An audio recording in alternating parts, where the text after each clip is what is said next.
Hi and welcome to yet another episode of Trollcast. Today we have Mike and Tom and shall shortly be joined by Andy. We are going to be reviewing the Midsummer Madness lists and doing the live draw. Now, for those of you that don't know about Midsummer Madness, I shall just pop this little list, little bit up here so that you can have a little look at it. Share. There we go. It should be popping up now. So Midsummer Madness is a 3-game event of 1,750 points. Kings of War on UB. It's going to be played from tomorrow morning. First game should be starting around 9:30. And top table is going to be live cast throughout the day. We have a little schedule there for people that want to know. As I say, about 9:30, we expect the first game will probably be starting to go live. And it has 4 special heroes. So I'll just quickly talk to you about the heroes. Now, the heroes are taken for free with your points. You have a choice taken from Midsummer's Madness, the Shakespeare tale. Obviously based on Oberon, who was the fairy god, who, as you can see with his little stats there, is meant to kind of fit in as being the fairy king and in charge of, wind blast and a bit of lightning bolt. Then we have Titania, who is the fairy queen, who is pretty much your flying green lady, I think is the best way to look at her. She's a green lady for any army. Then we have Bottom, who just brings in a little bit of fun to the game. We did talk about doing shots if Bottom got said enough, but I think that could get very messy by the end of the day. Far better in person in a room, I think, but it could be done on Zoom. And Puck, who is quite a tactical chap within the story itself and kind of comes across so in here, pretty much based on a captain. So that is a little bit of the background, and I shall bring us to the list because obviously I've had to pre-do the draw ready for everybody, and the moment that you've all been waiting for is to find out who you're going to be playing tomorrow, and then obviously see lists because I've not given them out. So Table 1 tomorrow is Barry Joyner versus Mark Cunningham.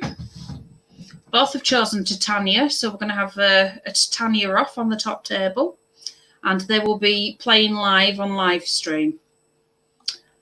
Then we have James Hopkinson, otherwise known as Jay, and John Guns, and we're having an Oberon off. So we've got kings and queens all over the place here. Table 3 is Matt G versus Thomas. Tom, I don't know how you want to be referred to, but you've got a lovely long surname. And we've got the king versus the queen here. That looks like an interesting game to me, but we'll talk more about those in a minute. Table 4, Mike Smith versus John Fawkes. Again, it's another king versus queen.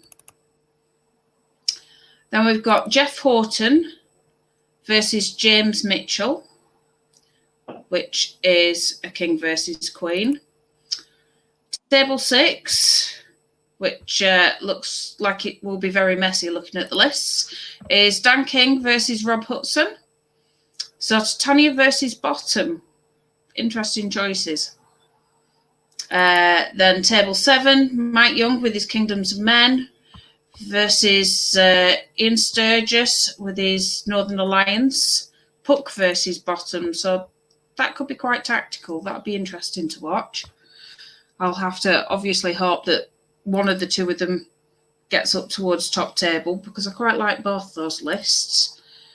Then Table 8 is Andy Marshall and Richard Laking.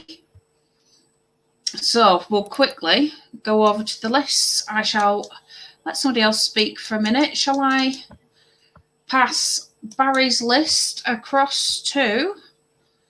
Let's make that bigger so it's easier for everybody. If I scroll down, do you want to go on next, Tom, and have a little review of Barry's list for us? Yep. His chariot. Yep. So we've got the Chariarchs that starts with a regiment of Morax with the sharpness, because they just need to be a little bit more killy, don't they? Just trying to do. We have a regiment of Axe, a regiment of Adkins, a little bit of chaff, a regiment of Gore Chariots, which is a nice all-round unit, hard enough to put some damage out and does take a hit in turn. And a Legion, because why not? That's killy enough. A troop of fire wagons. That's a lovely little thing. And the thing about the troop of fire wagons is they're on a square base, which means you can do all sorts of little shenanigans. It's quite fun. And they're also fearless, and fearless is busted and great. Everyone loves that. We have a war drum, because rallying is also great, and orcs need it, and it's mandatory. It's also, is it on a chariot? It is on a chariot as well, and that's quite a nifty little thing which a lot of people miss these days. Crudger Wing Slasher with Staying Stone. Yep, it's a dragon. You'd have to pay for the breast. It's a very cheap dragon. Who cares? That's very orky. I like it. 2 Crushers, both on Gauze, because obviously one with slashing and one with the Mournful Blades. These are nice little individual fire defense, that kind of thing. They're really good for that, and that's something that orcs struggle with, because otherwise, succubus is going into your wardrobe and you got nothing to stop it. That's good. Or you got a speaker. Welcome Andy in at the bottom. You get speaker. You get your fireball. It's replaced with Bane Chant, and it's got Drain Life for. It's not a gore as usual, with a hex, and obviously you can use your tribal magic ability to get more dice out of your Drain Life, which is where the God Speaker does that to shine. Yeah, no, look at the list. I like it. I must admit, I rather like Barry's list there. But I've been playing Barry since he was a teenager, so kind of used to the kind of things he comes out with, and I've seen some of the fantastic models that he does for all these, and it just puts me to shame. He's quite an artist with his models. Right, I shall pass to you, Mike, for Mark's list. Andy, we're just on table 1, which is Barry versus Mark Cunningham. We're going to all come together and decide what we think of them in a minute. Thank you for joining us. Okay. Why isn't volume working? Okay, Mike. I'll pass you these Ratkins here. All right, so Ratkin slaves. He starts out with a horde of slave wretches with the last breath upgrade. Then he has got 1, 2, 3, 4, 5, 6 Ratkin slave warrior regiments, and all of them also have the last breath, because who doesn't love lots of exploding rats? He's got a horde of black souls with Blessing of the Gods. He's swapped for 2-handed weapons, and he's given him some throwing mastiffs. He's got 2 hordes of slave nightmares, which are pretty cool, I think. They've got 12-inch steady aim blight cannons, so they're basically boomers. They're basically ogre boomers, just in a rat list. He's got an Overmaster with the Strider Aura for infantry, which is good, because he has a lot of infantry. And he's got Golek Skinflare, who I think is a pretty interesting utility living legend for this list, because he's got Dread, and he's got Rallying 2 for anything with the keyword slave, which is just about everything in his list. Everything in this and he's got Very Inspiring. Yeah, and he's got Very Inspiring for slaves as well, so a nice large footprint there for all of those slave wretches and slave warriors and slave nightmares. So basically everything except the black souls. Yes, that's really good. Comes in at 26 unit strength in only 12 drops, which is a lot of unit strength for that many drops. Certainly is. So, between the 2 lists, what are our thoughts? Who would we lay money on? Shall we start with Tom? Where do you think you'd place your money between the Orcs and the Ratkins here? I can't say for how good the Orc player is. I don't think I've heard him. Yeah, I don't think I've seen him. You have been in the same room, but only briefly. I do know Matt Cunningham. I know where he plays like. He is the happy-go-lucky Viking pushing forward kind of guy. That's realistic. Sometimes it will work out very well because Jan, you play the same. Sometimes it will not work out. Yeah, that's true. And the thing with this list is, it's something which orcs really don't like, which is the orcs will accumulate a lot of damage quite quickly, and they have no answer for it. So every time he blows up a slave regiment, which he should, but isn't guaranteed to do, he's going to take a bit more damage. And he does the second one, he's going to pick a bit more damage. And those Moraks, before they fought anything of worth, have probably taken 6 or 7 damage. And now you've only got one wall, you've got one drain life. It's not really all that much for you. And they just leave damage to orcs. They really don't like it. And this really likes doing that sort of damage. So it's good for him in that, he doesn't have the speed advantage. He's nowhere near as maneuverable. However, the orcs getting stuck in is going to really, they don't want to get stuck in against that. It's just going to get into a horrible losing grind, which they don't want to fight. So on the face of the list, I'd go with Mark. Okay. I can see your reasoning well. But there's not much nerve there in the orc list. Really not. The scenario for the first round is raise, right? Raise, yes, that's correct. Sorry, I should have said that, shouldn't I? With the 7 tokens. All 7 tokens. So these lists kind of have to play offense and defense a little bit at the same time, or at least by the end of the game, have to have played some offense and some defense. And I've watched Mark play a similar list to this before. I think I got to agree with Tom. Like, I think this orc list is pretty cool. He's got a few different things. But I'm concerned he doesn't have enough attacks to chew through all of the rats. And the slave nightmares, like standing behind him with those cannons, 12-inch steady aim. Like, if he just stands there, lets you walk up, take some wounds killing slave warriors, and then they shoot at you. I don't really know what the orcs are going to do at that point, because like Tom was saying, like, they're going to come away from that combat with some wounds on them already, and then they're going to get shot, and then they're probably going to pop. And they've both got rallying, which is good for both of the armies. They both really want that. But I feel like unless the orcs manage to do some very good maneuvering and gets just the right charges and manages to win on the scenario, I think it's probably going to be the rats in this instance. So which characters are they running? Which characters are these? Characters are Oberon, Titania, whatever. They are both on Oberon, I think. Or was it both on Titania? They've both gone for the same. Let's just double check back. Both on Titania, so they both got extra healing there. Yeah, so they've taken advantage of the healing. I think Mark needs Titania.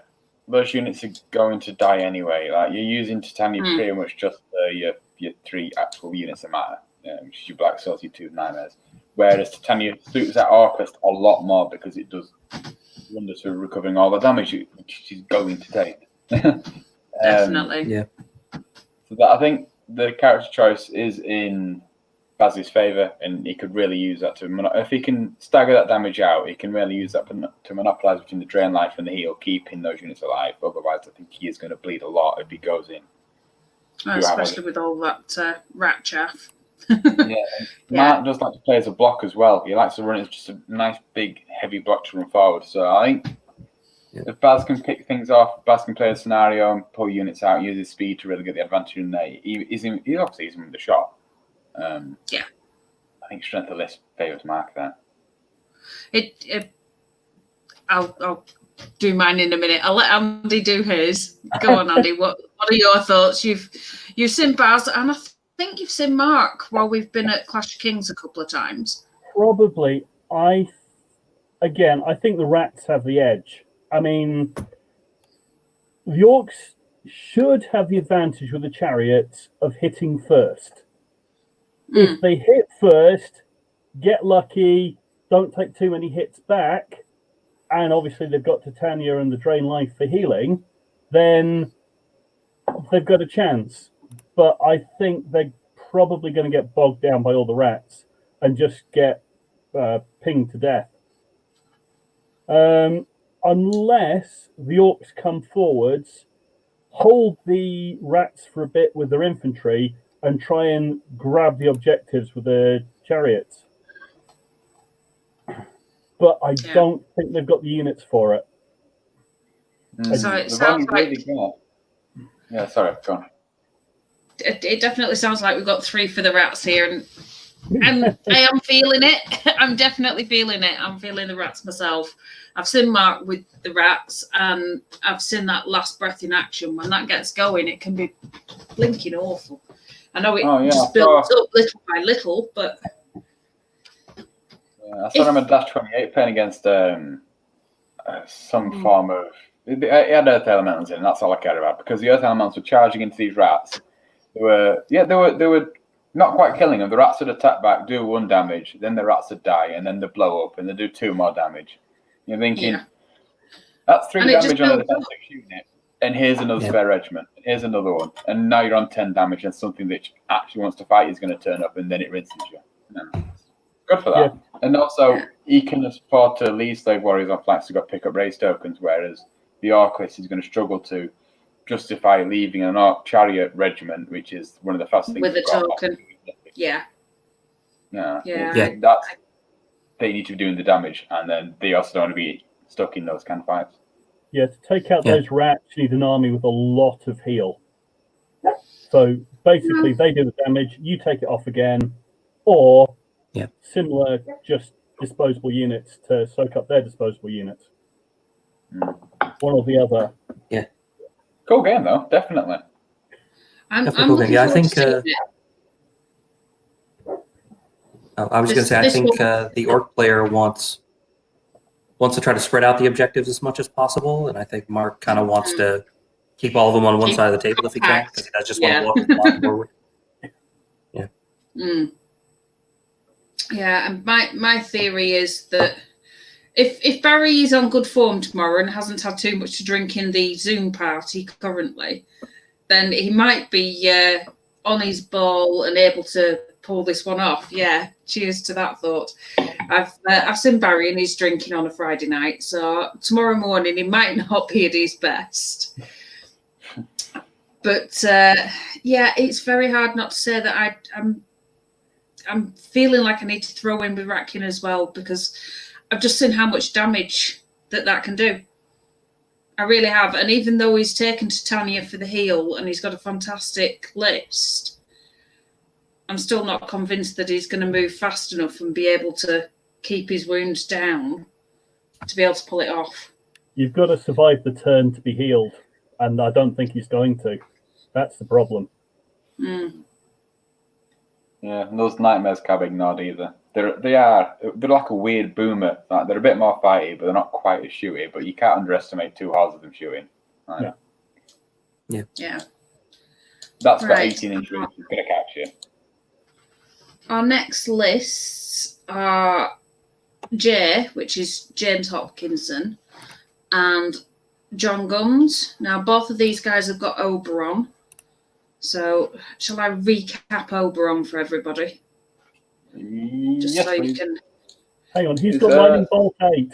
I don't think you need to say anymore. He's got Lightning Bolt 8. Yeah, he is Lightning Bolt 8. He's quite vicious. Something else which isn't as important. He's, the Wind Blast does nothing, it's just... Oberon's wand is quite interesting. Right. So he'll cast Lightning Bolt for 5 turns and then Wind Blast something off of an objective in turn 6. Yeah. Yeah. Or heal if you're really desperate. If everything's in combat, heal. Yeah. You really need that heal 3. You really, really need it. Reroll. That's like there, isn't it? He's Lightning Bolt 8 with 1 reroll, and I think that's what he's going to be used for 90% of the time. Oh gosh, yes. Yeah, why not? I did have fun making these characters up. I really did. I must admit. Well, Wind Blast might be useful, but it's very niche in the comparison. I think to be any use for Wind Blast, you've got to build a list around making sure that Wind Blast is doing something. Yeah. Well, let's have a look. The second ed Trident Realm Ector list with the Ector and the Siren and all that push and pull crap, and then my halflings. We already halflings got Wind Blast 7 real cheap, and obviously they're all dead now. But that were great as well. Just be get wind blast 14 now, like your opponent can't ignore that. Yeah, I must admit, Ed and his lists are just fantastic to watch because you just don't expect him to do half of the things that he does. Oh, I Right, hate trying to on second Ed. They had one list and it was annoying as hell. Ector. I learnt to hate Ector through Ed. But we'll leave that story. Right, okay, so Jay has brought more Ratkin to the table. We have 3 regiment of warriors, obviously with the rallying 1 for hordes only. Then we have 2 hordes of shock troops, crushing strength 1, again rallying 1 horde only. Vermintide, which I have seen used to great avail many times. Nimble, vicious, wild charge 3. Obviously, as it says, expendable. Virtually everything is, isn't it, in a Ratkin list? But Vermintide seem to just... They've caused a lot of damage that I've watched. The Death Engine Spewer, now that can be a bit hit and miss in my mind, but piercing 2 when it gets there from the rattle cannon, it is pretty nasty. Crushing 1, obviously, always a good bonus there as well. Brood Mother, well, what can we say here? Mr. Hildrew's favourite creature. Crushing Strength 1, Eat the Weak, Inspiring, Nimble, Radiance of Life, Drain Life 5. That Drain Life on its own makes the Brood Mother just a nasty piece of work. 2 Warlocks, both with Lightning Bolt 5. 1 with the Boomstick, so that'll add an extra 3, so Lightning Bolt 8. And Mother Chrysler with Banechant 3, Cloak of Death, Crushing 1, Ensnare, Inspiring, Nimble, Stealthy, Lightning Bolt 5, and obviously we've mentioned the Banechant.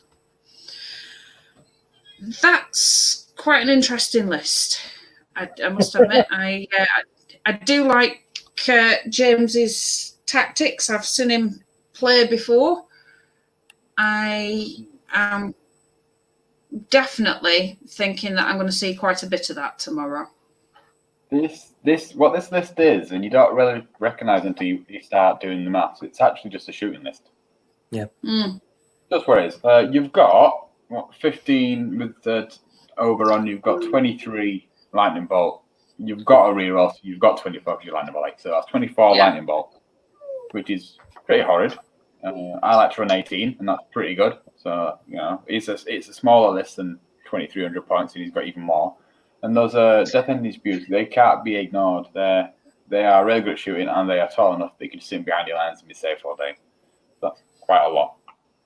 Yeah, it is a lot. And I've got to say, Lightning Bolt, as long as the dice are on your side, because it is a game of dice, can make all the difference. But as I know, because I always use a bit of a Lightning Bolt line of recent, if the dice are not with you, you might as well just sit back and watch it all go to pot and carry on drinking. Yeah, it's the best part of Lightning Bolt. It is the most certain way of doing damage. It doesn't care about your stealthy.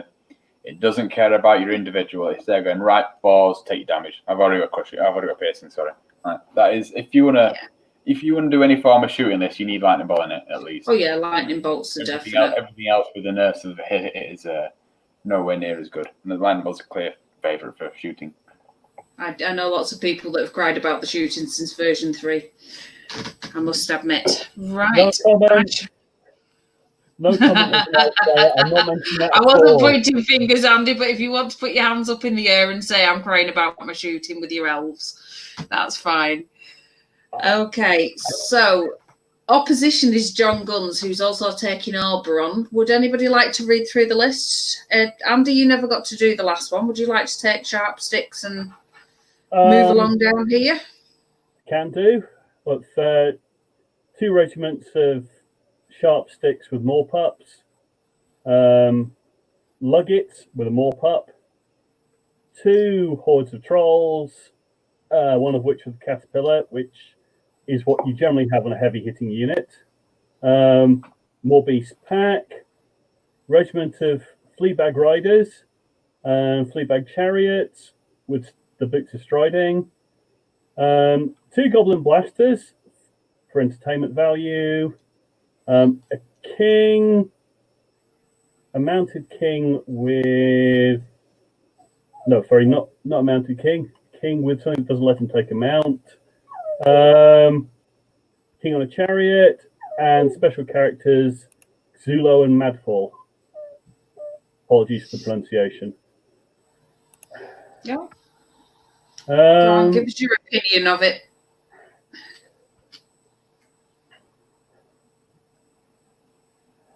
I'm just thinking, we've looked at some lists before which have a very strong, this is what this list is going to do. This is a bit more mixed. There's the trolls, do some hitting.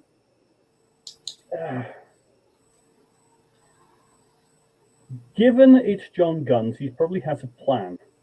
Of course he has a plan, it's John.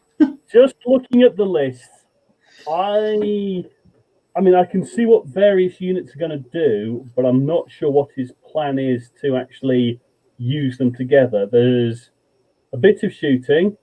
I'm presuming the blasters to target things he really wants to go away. Not a lot of shooting, although saying that, we're going to have short bow shooting quite a lot, and a lightning bolt. So from a quick look,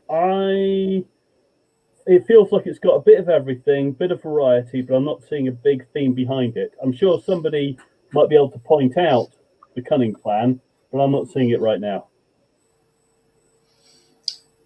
Okay. What's everybody else's thoughts on this one? I have also not seen the cunning plan. It must be a very cunning plan. I like John.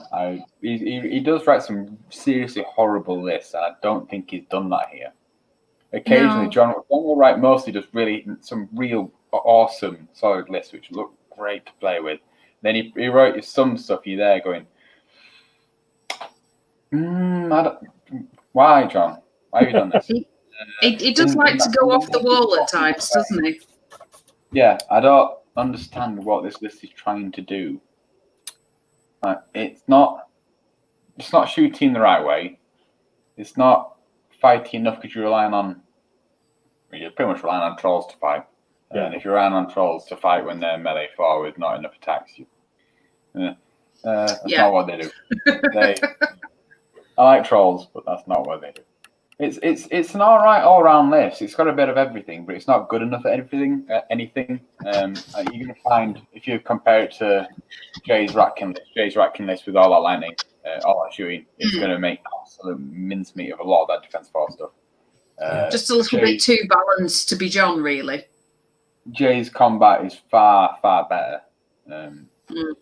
It's less of it, but what he's got is better. Like trolls can go into shock troops. Shock troops will go, oh no. A fight back might one-shot them, but also case up the heel. That Drain Life 5 from the Rude Mother for the Vermintide becomes Drain Life 10. That's pretty much undoing everything that the trolls have done, because trolls are melee far. Yeah. Normally, when you True. see a list like this, one of the terms that I've heard people use to describe them is like it's a toolbox list, right? Like it's got a tool to do everything. It's got that sort of one of everything thing. Except I've never seen anybody try to do that with goblins, because individual goblin units aren't very good at anything on their own. You usually take 6 of the one that you want. So I think this list, right? Like I feel like this list wants to be a different army. Like you want to turn this into like an orc list with the same basic idea of units, and all of a sudden it's twice as good because the units are a little better and synergize better. But yeah, like I don't know. Either he's got a great plan, either he knows exactly what he wants to do with each of these units, and we just don't get it, or he just took one of everything for fun to see what would happen. And unfortunately, he's going against a wall of rats with a whole bunch of lightning and 18-inch range shooting behind it. And he has units that will waver on pretty low numbers without a lot of high defense. I'm not sure that he's going to make it across the table with much, unfortunately. I think he's going to get stalled. He's going to get stalled out to shooting, and then he's going to run into some rat warrior units, which he may or may not make it through, and then shock troops will mop up. There's a lot of them tools in these little toolbox there, which will go down in one round to half the amount of lightning bolt that Jay's putting out. Well, looking at it, you see the lightning bolts taking out the flea bags and the chariots, probably first turn. Then next turn, either he goes for a unit of trolls or tries to clear out some of the goblin infantry. Shouldn't be a problem. And then John's not got much left for turn 3 by the time he's actually going to get into combat. Now, there might be a plan, but I thought it was just me not seeing it, but it appears it's all of us. There's nothing bad in the list. It just doesn't work together as a chunk that I can see. Here's something bad in the list. Why are you going to spend 10 points on mop-ups for 3 units? That's 30 points for individual mop-ups for sharp-stick regiments and a Luggett gang troop that aren't going to live to do anything. Like an actual mop-up launcher costs, what, 70, 80 points, something like that? You've almost paid half as much as you would pay for the actual war engine to get individual mop-ups on 3 units. Like either save the points and spend them on a real item for another unit, or find the points and get the real artillery piece. It seems like a weird choice to me. I do like the Luggett gang. It's very, very often overlooked. I don't think that's because it's a bad unit. I think it's because it doesn't really work with most goblin builds.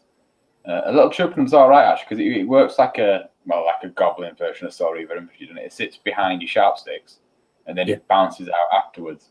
Thing is, Luggets need to be doing that when that unit's taking damage. And that's where the rest of the Goblin army used to come in, where you had your siege engines, your own lightning bolt, all that kind of stuff. That's where Luggett gangs would have come into their own, because it's an amazing second line unit.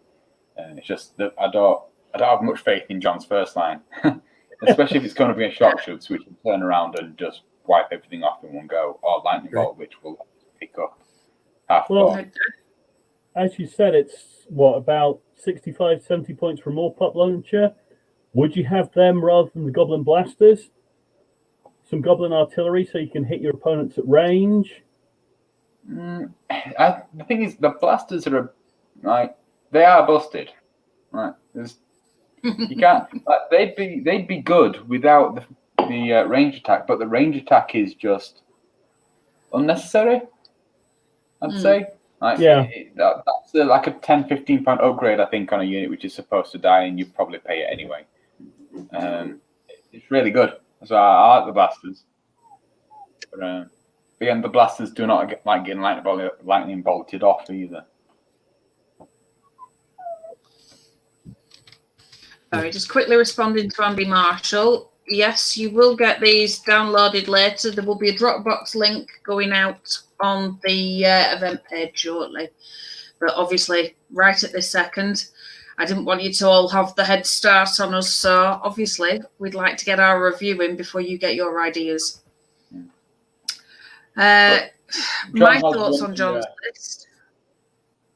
Yeah, John has run the staple of the troll hordes with the Jareth Pendant King. And that's good. That's really good chief overall. That'll cause your army. I do like. You can't argue it, can you? It's really good. I don't know. I've never known what to think about Fleabag Chariots. I think they're not hit like for the expense that they are, which 240 point goblin unit is very expensive. They're not shooty enough. They're not fighty enough, and they are so goddamn big and take damage so easily. I'm not sure about. It just attracts stuff. And I'm liking the Cuslow and Madfall. I'm liking some of the bits in this list, but the nerve is just not high enough for the Ratkin list, to be honest, because the Ratkin's just going to do so much more back. It's going to be a very cerebral game. I've seen both of these guys play, and I know that it's... John always thinks everything out, and so does Jay. So I am really torn in this one. And I really am 50-50. I feel... I'm not as keen on John's list as I am on Jay's. Jay's is very definite as to where his plan's going. Yeah. But my thought is, I think 90%, Jay. I'm thinking 90% J, to be honest. I'm very sure of that. Yeah, I'm pretty sure it's going to be a J Yeah, on this one. I'm not like, not to disparage or anything like that, but it's one of those lists which you put it down and then you just throw some dice at somebody. It's like an ogre list before Hordes of Boomers. I'm just going to roll dice at you. I don't need to be good because I walk into range, or any Abyssal Dwarf player with lots of shit and goes, well, I've got 3 mortars, I've got other things that shoot, and I'm just going to sit there and I'm going to roll dice, and either all your stuff dies or you get to me, and then we just actually have a game from then. So it's one of them lists where Jay doesn't have to be good, whereas John's going to have to be very, very clever to get to him in a state where he can then fight. We know that he can be as well. We do know that he can be. Yeah. He can pull off the cerebral side of things, and I think it's going to be a tactical game, this one, because both of them. I've seen Jay at the BritCon events and a number of other places, and I know that he's quite a player on that level. So I think the two of them are going to have an interesting game, and it should go with the banner that says interesting, but I'm not going to go out there at the minute. I think it's going to be a mess. Absolutely bad. For one side, maybe. Unless, John. Yeah, unless John has cunning plans, I think we're going to see goblins shot off the table. Yeah, late game, like he's going to have to do very well for the late game to not have that 24 lightning bolt just picking units up at a time. Okay, so if I move us on to the next game, I think we're kind of a bit unanimous on that one as to where we think we're going to go in. The next game is Matt G with Titania and Thomas. So let's start with Thomas's list. I shall make that a little bit bigger. Would anybody like to jump in on this one? It's Tom's turn. It's Tom's I'll turn. take it because I can. Well, indeed. I found Matt G's list as well. Right, cool. Tom's Twiglets. So, Regiment of Impalers. I like them. I know some people don't, but I think actually that's a decent amount of attacks there. They're a good all-round unit. Maybe 5 points too much, but I like them. Regiment of Kindred Archers, because goblins in dresses, that's what they are. Crownbound Abyssal Horsemen, 2 regiments with boots of striding, which is always a good shot, and I like them. They're a good all-round unit. I think that region's just what they need because their nerve is just low enough. It's one of them ones where they either go down or they can just stoke damage up real well. I like them. Yeah. It's a give and take, and that's proper. Twilight Assassin. That is absolutely fine. I quite like it. What a fine unit that is. Scout's good. On a speed 7 unit, it means you can get first turn charge if you win it, and it's not too bad in combat as well. Summon a Crone with Levitation and the Scepter, and that's good because the Scepter is 30 points for Drain Life 9. And honestly, I think a lot of people would pay 40, 45 for that. Yeah. Why not? Mikhail, the Lord of Nightmares, he's a really good individual, which I see a lot of people overlook. When we're talking about busted individuals, he's not usually on this, but actually, if you look at him, you think about what he can do. He's a little wrecking ball of, hey, I've got dread, and I've got lots of attacks, and I've got lots of crushing, and my special sword is. And I'm elite, and I'm He is. Yeah. He's and the last couple. A random ally contingent. Hunters of the Wild. This really made me think. I quite like Hunters of the Wild. A lot of people don't rate them because they've dropped to speed. They're not quite what they were, but I think they're good overall actually. And 160 points for a scouting unit, which is fairly hard defense by 4 and 16 and fairly hitty with melee 315 attacks. And then obviously you got Tree Herder, and the Tree Herders are awesome, and I love Tree Herders. Tree Herders are fantastic. Tree Herders are great. They are so much fun. I like Tree Herders because you can give them haste, so they are speed 7, and then turn 1 with Scout, they have a 28-inch threat range, which is amazing, and people do not like seeing a defense 6 dragon equivalent in your backline turn 1. Amazing. I love it. But you can't do it with this one. However, it's still a trio. It's still really hard to kill, and it does lots of damage, and it's fun. Thank you. I like having a slave. I'm sorry. he's come to get me another gin. Great. Got to be done. 9 drops. Yeah, that list. It's 9 drops. Unit strength 15. I must admit, the unit strength's a lot lower than I would have hoped. The drops at I know. 9 is low. Very low. I mean, I know it's 1700, 1750? 1750. Yeah, 1750. The thing is, we have got unit strengths of 23. We've got drops well above this number of drops.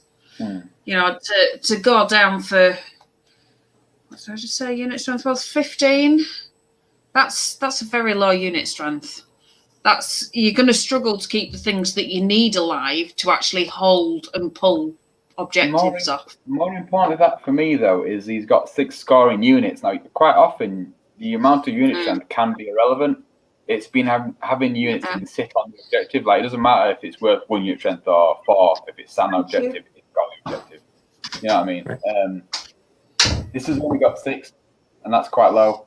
I think it can undo him as well, because a couple of those units can be quite easy to pick up. I like it. There's a lot of times where I think it was UK Masters last time around where Elliot Morris and John Quayle. I forgot. I was going through the different Johns. There's quite a lot of them. There are a few Johns. Running the Brazilian second dead, like the last laugh, double low high, silly bullshit. And that was a really good list, but they were both at like 9 and 10 drops. And you think at Master, you're thinking, oh man, you can't play like that, but they were both well up there because you might have they're all I must have not don't seen. die, who cares? And this list has got a lot of I do like that, I must admit. Right, I shall move on to Mr. G's, the shady, fishy Matt G with his Trident Realms. It's got to be done, hasn't it? I think that one's me. Right, so Matt's Trident Realm. He's got a Horde of Tidal Swarm. He's got Horde of Depth Horrors with Healing Brew, because I guess he had 5 points left. Horde of Gigas with Staying Stone, and another Horde of Gigas with Leanna's Tear. Okay. Double Knuckers. A Naiad Worm Rider Centurion. A Thule Aquamage with Loot of Insatiable Darkness and the Wild Charge Aura. He's got Ector, because Trident Realm, why wouldn't you? And then he's got some Night Stalker allies, but he hasn't just taken Butcher Regiments. Like most people, when they randomly take Night Stalker allies, he's got a Horde of Scarecrows and a Shade, which I guess is where the shady, fishy army name comes from. Which is an interesting choice. I mean, it is 135 points for a flying defense 5 individual with crushing 1 and stealthy with 5 attacks. And dread. So like it's definitely a hunt things down and kill it unit, and it's a good point cost. I don't know if it's worth taking allies just to get it, but it also gives him a horde, which he doesn't really care about, that has like good fearless nerve and will get in the way of things. Almost a tar pit, but not quite. Yeah, but at this point higher level, nerves like, than a lot of things. Yeah. pretty good. 11 units, 11 total units with 16 unit strength. 16. And only 2 that doesn't score. So he's got 9. No, he's got 3 that doesn't score. So 8 scoring units. 6 on He's the got side. some pretty high nerve in that, hasn't he, as well, compared to a lot of the other lists. His nerve is much higher on everything. There's quite a lot of fearless as well. It's either Wrecking Face or it's dead. There's a lot less in betweens. Okay, Yeah. the Gigas, but a lot of it. The Horde of Scarecrows is going to sit on something and not die. I'm pretty sure that's what it's there for. Again, depth horrors are there to go in there, hit something, and they're surprisingly hard to kill for something with defense 3 because they're dash 18. I think you actually have to take extra if you're taking Trident Realms, don't you? I think you've got to make that agreement. If you're playing Trident Realms, you will have extra in your army. I think it's quite interesting to see it up against the Dark Elves. It's another small list, mostly composed of hard-hitting units. They've both got effectively an assassin. I quite like to see these two armies face each other, to be honest. I must admit, I sat there with the draw today because obviously I've looked at the lists over the last couple of days and I've thought I couldn't have matched some of these off as well as they've come out. It's just like, actually, I'd really like to watch it. And I can't be in all the rooms, which is a bugger. But, it's... I do really. And the fact that both of these guys have done rather obscure allies. I do like that. Yeah, I mean, a lot of allies you can go back and forth on allies, but I like it when it's not, I've taken 2 regiments of butchers. Yeah, I've just got butchers. Yeah. It's free real estate, why not? I don't need to unlock anything. They inspire themselves because they've got mind this, and they are ridiculously hard to kill for no apparent reason. So, yeah. It's nice to see something a little bit different. I love the Shade. I think the Shade's a really lovely little pick, and I think it gets overlooked a lot in Night Stalkers. And a pure Night Stalker that's him with Scout's amazing. Just being like, right, turn 1, I'm behind your lines. I've got dread. I can fight. Have fun with that. And I'm quite hard to kill, actually. I'm quite surprised we didn't have more with regen in there. I must admit. I did expect more regen from a Trident Realms list, full stop. Well, a lot of Trident Realms these days is just, I have 8 units of depth horrors of varying sizes. Have fun with that. Yeah. And I really do like the Trident Realms. I don't understand the Swarm. I don't see the point. Fun, but I'd just like to regiments instead and just get 2 units of regiments with a Scout. That's better. I think you have the Horde for, 24 attacks. I mean, 24 attacks is on 5s, we know, but scary, 24 attacks. Yeah, Matt in his own defense has just put this up, so I'll just pop it on the screen. I'm sure you guys can see it. I was going to get to that. He's got 2 because that's where the Naiad Wimrider Centurion comes in. That's your 3rd proxy Nooker, is what it is. Yeah. Right. Yeah, a really awesome. Like compared to Naiad Wimriders as a unit, which are crap. The Wimrider Centurion is awesome. Awesome. You can't a regen 4 plus defense 5 character for 160 points who's 13-15. You don't get it, do you? Quick. He can fight. Mike has a face there. Yeah, I'm struggling to figure out what I think about these 2 lists matched up against each other because I think this will be an interesting match to watch. I've seen both these guys play, and I think for the points level that they're playing at, they've taken some interesting choices. I think Abyssal Horsemen are really good, and so I'm just flipping back and forth between the 2 lists, looking at like if I was deploying one of these armies versus the other, what would I try to go after with one of these? Like, what's a good target for the Assassin? What's a good target for the Shade? What's the Knucker's priority going to be? Like, I'm kind of trying to play this game out in my head a little bit because I'm not seeing a super clear advantage to anybody because like he's got a lot of ensnare, but Dark Elves hit on 3, so they don't care quite as much. They don't have a huge amount of defense. I mean, they've each got like 1 defense 6 thing. So it might not matter that they don't have like a huge can opener anywhere in their list if there's just that one thing to worry about. I don't know. I think I might like to watch this game actually. I think the thing for me when looking at this is you're looking at your Gigas are coming in with big shields, so they're like effective defense 6. True. They've got their defense 6 with a bit more nerve compared to Chrome Bound Horsemen who are defense 5, lower nerve, but have regen. You're adding them 2 up, you're looking at each other, you're thinking, to be fair, one of these has a counter, which is Ector, which will take any Chrome Bound Horseman unit and make them sit down and then hope to God he just leaves them alone. Yeah. Sit down and cry, I Whereas think. Is that Trident Realm list also has the ability to take advantage of that by pushing flanks, whereas the Twilight Kin list can't push flanks like the Realm list will. Those fishmen are very good at that. They've got a lot of individual nimble stuff, which when they're on a flank will do a lot of damage. Yeah, and it's going to take a bit to scare a tree herder like, but it's just this tree herder. Nothing else is quite as hitty or anywhere near. This crushing 1 is pretty much the most he's got for most of that Twilight list, and Gigas don't really care that much about crushing 1. Right. So have we?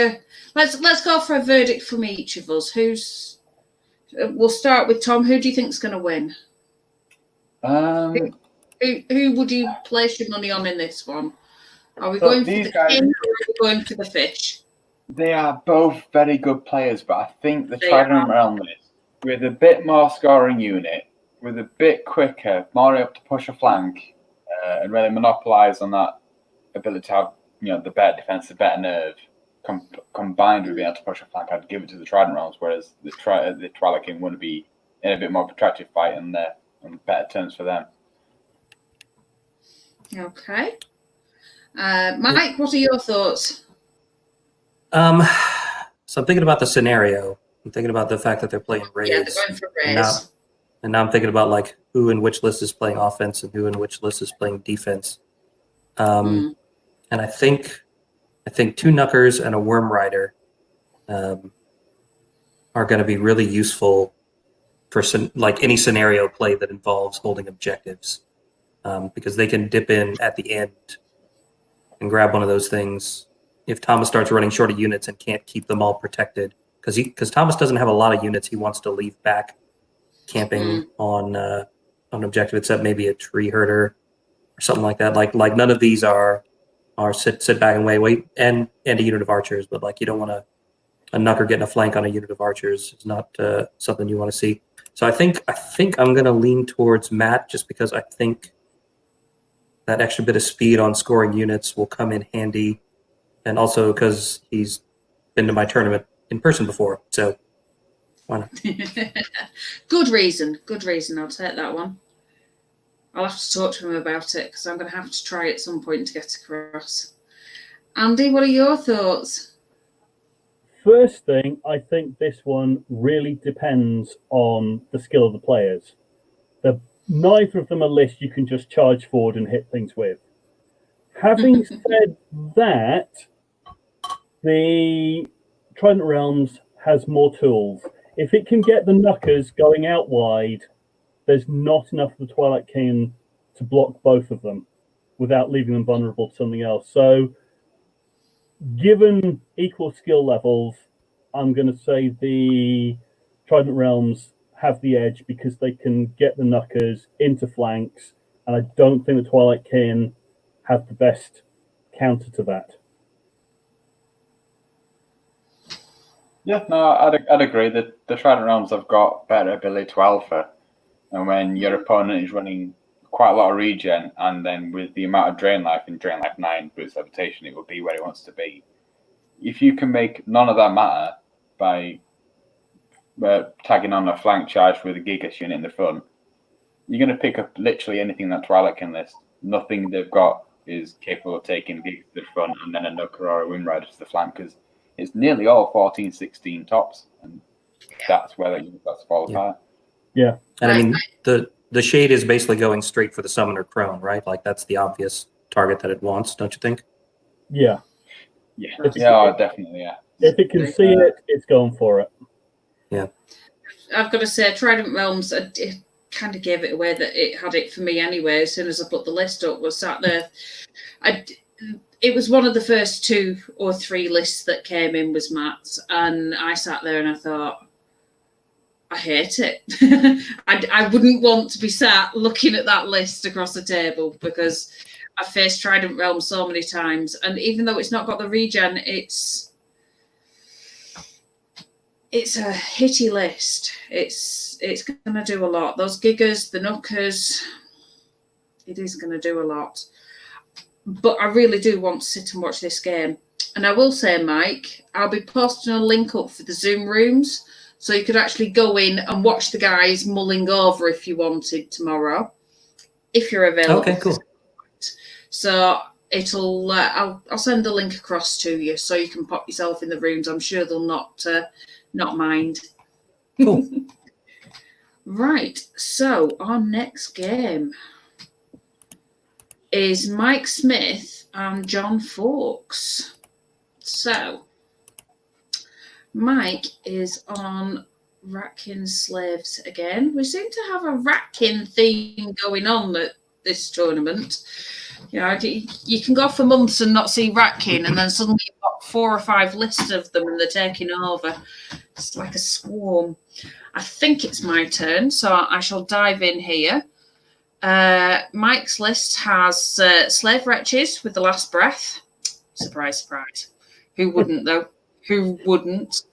Decimators, so that's blunderbusses with steady aim, 12-inch range, piercing 1, and it's vicious. Again, yeah, decimators, correctly named. Abyssal Half-Breeds, crushing strength 1, thunderous 1, regen 5s with vicious. The nerves on some of these things quite high. Slave Nightmares, I've seen some messes that have been made by those. So crushing 1, vicious with melee, again with light cannons, 12-inch steady aim, move and shoot. You know, it's just, who wouldn't? Vermintide, I hate them. Less said the better. Abyssal Half-Breed Champion with the Blade of Slashing. Well, yeah, get that extra hit in there. It's only got 6 attacks, so I suppose essentially 7. It's Gollett's better if at that point, yeah. If you've got 5 points left over, you throw that Blade of Slashing in, don't you? There's no two ways about it. It's slashing or crushing, depending on your army. It does depend on what you're putting it on, but you definitely take one of the two of those. Yeah. It's like we were saying before about sticking Healing Brew on. I've only actually seen that play out for somebody once, and it's like, how many times have you've forgotten that you got that Healing Brew? Right, Golek Skinflayer. Now, I've not come across him, I'll be honest. I've not seen him on the table, but crushing 1, dread, nimble, rallying 2 to slaves only. Thunderous Charge, very inspiring, slaves only, and vicious in melee. Well, we've got quite a bit of slave going on, but not as much as some of the other lists. I think it's because Golek's going to sit with those 2 nightmares and put them up to 16-18. Yeah. What this list is, it's another version of the Tananis who stole it from Aaron Chapman. Aaron Chapman. That's the one, yeah. Stole it from him. It's a Hoover list is what it is. Yeah. So it's very shooty, but at very close range, and there's crap in front of it. So you get through the crap, and then you get hoovered up by the shooting. Yeah. When you're reading through the list, I was like, I don't understand why this isn't just an Abyssal Dwarf list. It's pretty much, isn't it, really? I think it's the Nightmares. I quite like the Nightmares, and I think he's looked at them and gone, that's what I want. Yeah. If you took 3 hordes of Decimators, that's such a wide frontage on speed 4 units that it can be quite hard to get them all in at the same target. Whereas with the height, with the smaller base size, you're going to be able to get the Slave Nightmares in, and they're pretty much as good in combat anyway. So why not? I like them. I think they're really good.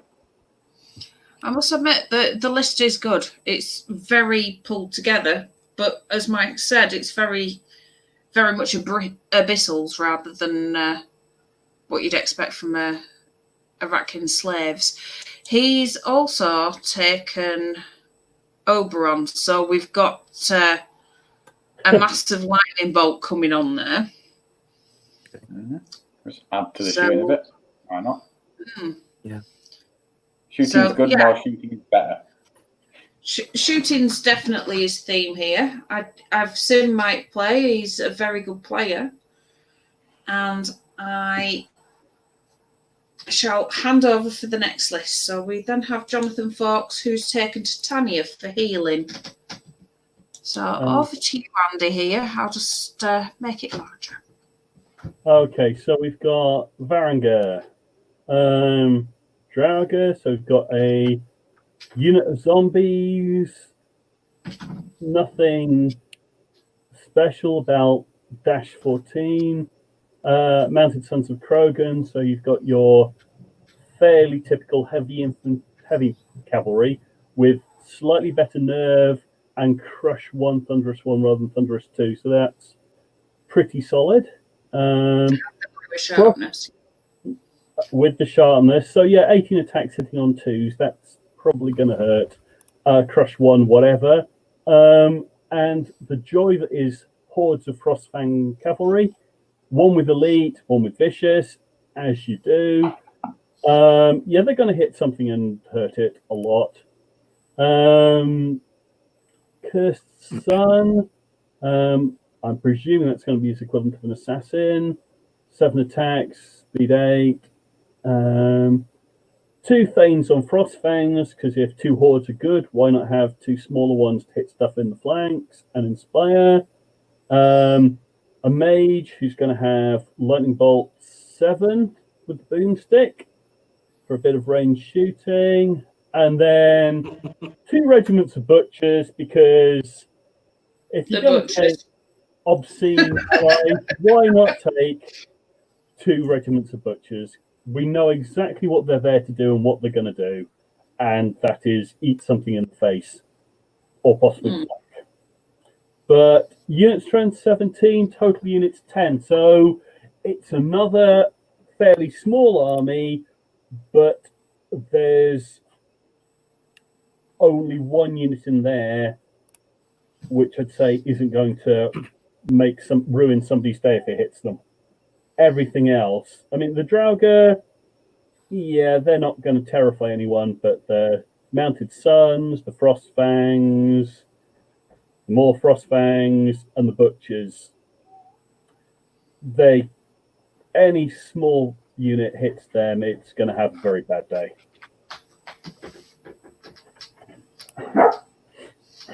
So let's take on let's work back upwards from the bottom. Go on, Mike. What are your thoughts on this one? So where to start here? I think I like both of these lists. Just in general, just in terms of how they're constructed. Going through Mike's Adkins slave list, I could kind of see like, okay, you've got these 2 hordes. You're going to put decimators behind maybe one of those hordes, and slave nightmares maybe behind the other, since they can see over it. Then you've got some half-breeds, and you've got like some Vermintide. You can maybe go out and chaff for them. And you've got a half-breed champion who's like Mr. Fix-It, who's just going to go around and punch things. And you also have like a guy on a chariot who's kind of an interceptor. He's got some cool rules. And you're just going to let him come to you. You're going to deny a flank with some half-breeds. And you're going to counter-punch and shoot anything that gets through your slave wretches. Cool. But then you go over to John's list. And John's list is, I'm going to ride across the table as fast as possible and punch you as hard as I can. Which is kind of exactly what Mike wants you to do. He wants you to come to him, but I don't know that he wants you to come quite as fast and hard as John is going to come here. Like, it's 2 hordes of Frostfangs. Yeah, the Cursed Sun with the Mournful Blade, that's a really good duelist mounted individual there. So I think this one's going to be bloody as hell. I think they're going to kill a lot of stuff. But I think Jonathan might have the edge here, because I think he like those individual nimble things on Frostfangs, I think are going to come in handy to like run past the hordes and punch things that shoot to stop them from shooting for a turn. I think the Butchers are going to be really good at like getting in the way or shutting down any like counter-punchy kind of stuff that Mike might try to do with like his half-breeds. I think this is going to be a fun and bloody match, but I feel like Jonathan is going to punch hard enough in one shot to get rid of those hordes, not take too terribly much damage from them, but still have enough attacks and enough crushing strength to smack the hell out of the dwarves behind the slaves after they get around to shoot at him. Yeah, I can relate to that. That's good analogy. Go on, Tom, yours. I'm gonna echo Mike a little bit here, to an extent. I really like both lists. I think they're both really good. I love just how much shooting Mike Smith managed to pack in there. And it's because he hasn't gone all decimates. It's a bit more versatile with the slave nightmares, and I really like that. The only issue with that Racking slave list is it can pick a unit and go, I'm going to take that unit off. But when you're playing against something like John Fawkes, which is you can't pick everything off, you have to shoot everything because it's all quick. It's all going to get to you at the same time. Like nearly every unit there is coming in a minimum charge range of 15. So they're all turning up at the same time. I'd like to see Guys the Deceiver on the Mighty Sons of Corgan, because if you're paying for Brew of Sharpness, I'd like to pay a little bit more to make sure that they're not going to get shot off. It's the first thing I noticed when I looked at it. And the Drower, yeah, they're a great little just set an objective, and that's what they do for the rest of the game. That's fine. I like them. You can't argue because they're really cheap. Things on Frostfang, very, very often overlooked because the Lord on Frostfang's really good value for points. But so is the Thane, and the Thane's overlooked so much because the Lord is so good. But it doesn't mean that the Thane's bad. The Thane's excellent for 125 points. Because they also inspire the Frostfang, and the Frostfang need it, because this is again one of the ones. If I was looking at this and it was just the 3 cavalry units and everything else was on foot or whatever, I'd be thinking it's not enough. He's going to get picked off. Like those cavalry units will charge into the horde, not kill it, and then die and such. Because Frostfang are only putting out 15 damage really with Elite Officious on a slave regiment, horde, which isn't killing them usually with inspiring and rally. Now they're just at the point where with the extra Thane being able to push flanks with the little bit of line, but he's just got enough tools there to be able to overwhelm once that target saturate. Like if everything's vulnerable to shooting, your army's not vulnerable to shooting because everything is on your turn 1. Like you might not be very good with shooting, but if you can't shoot everything at turn 1, you can't. Yeah. Target saturation is like right, shoot all of it. There you go. Never a bad thing. Especially when you outcharge their shooting. Yeah. So you're thinking Jonathan as well. So we've got 2 for Jonathan. Andy? The one thing I can think, I think I'm going to agree with them, but I do love the fact that you charge in, you're probably going to hit the slave wretches because they're going to be in front with a horde of Frostfangs. You're going to say, I've got Crush 2, I've got Strider, I'm brilliant. And they go, we're Defense 2, we don't care. Yeah. You know, it's the slap in the face for your expensive, elite, hard-hitting units in the we don't actually care because we die to anything as easily. I think what you're going to have is the Varangur are going to charge into the Ratkin slaves. They're going to crunch, and then there's a lot of shooting, but they're hitting defense 5. So even though they're all piercing or vicious, they're not going to be doing enough to take out more than 1 unit. And I think they need to take out more than 1 unit. Otherwise, slaves out the way, they're going to crush into the next unit, and then they're going to start wiping them out. So I like the shooting. I like the Ratkin list because it's got a bit of everything, but I think it's going to get hit too hard, too fast. It's kind of going, come on, hit me. I don't expect you to hit me quite that hard. Right. It's asking to be hit, but I think it's going to be hit so hard that it's going to regret it. Yeah. You can't underestimate the. You look at the individual matchups. So you're looking at your half-breed versus the Cursed Sun. Yeah, Cursed Sun's a bit more expensive, but that half-breed can't walk out in the open with the Cursed Sun about. Not with Martha Blade, because the Cursed Sun will go. Yeah. The half-breed is effectively neutered really well in that. Because with them both being individuals, they're a great matchup for each other to go in and have a bit of a fight, and the Cursed Sun is always going to win that fight. Because it's dash 15, doesn't care about your waiver. It's got 14 attacks on the bounce back, so that the half-breed has to stay out of its way. Likewise, those 2 regiments of butchers. Again, there's a reason why they're one of the best allied chaff picks in the game, is because they're amazing. And they're amazing in this matchup because they will take a horde of slaves and not give a fuck. They will take most of that shooting and not give a fuck because their defense is amazing. They are stealthy and their nerve is amazing and they steal like inspiring and they're far too cheap.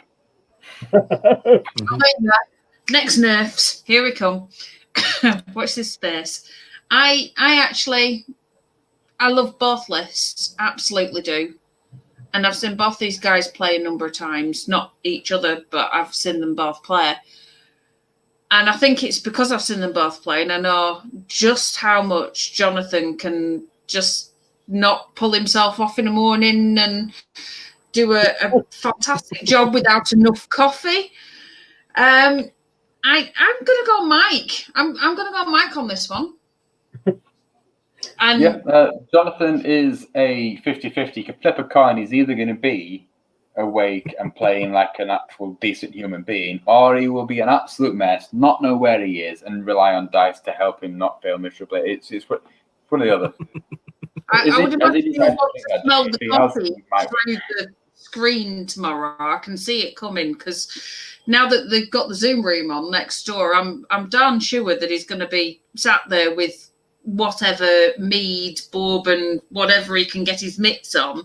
And tomorrow morning, I can see Jonathan being worse for worse. So there's that bit of me that is saying, I know him so well, I love him so much, but I think he's going to be a worst enemy to himself for the morning. And I think I'm going to have to say Mike. That's awful of me. What a friend am I? But it is the classic thing of Kings of War. It doesn't matter how good your list is. If you deploy badly and you play badly, you're still going to lose. Yeah. Oh, yeah. So you've got to play equivalent to your opponent.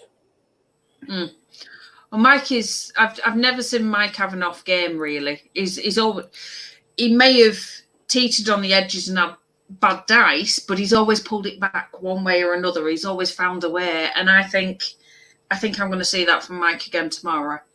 That's just my feeling. So I'm going to go Mike. I'm doing the psychic vibe.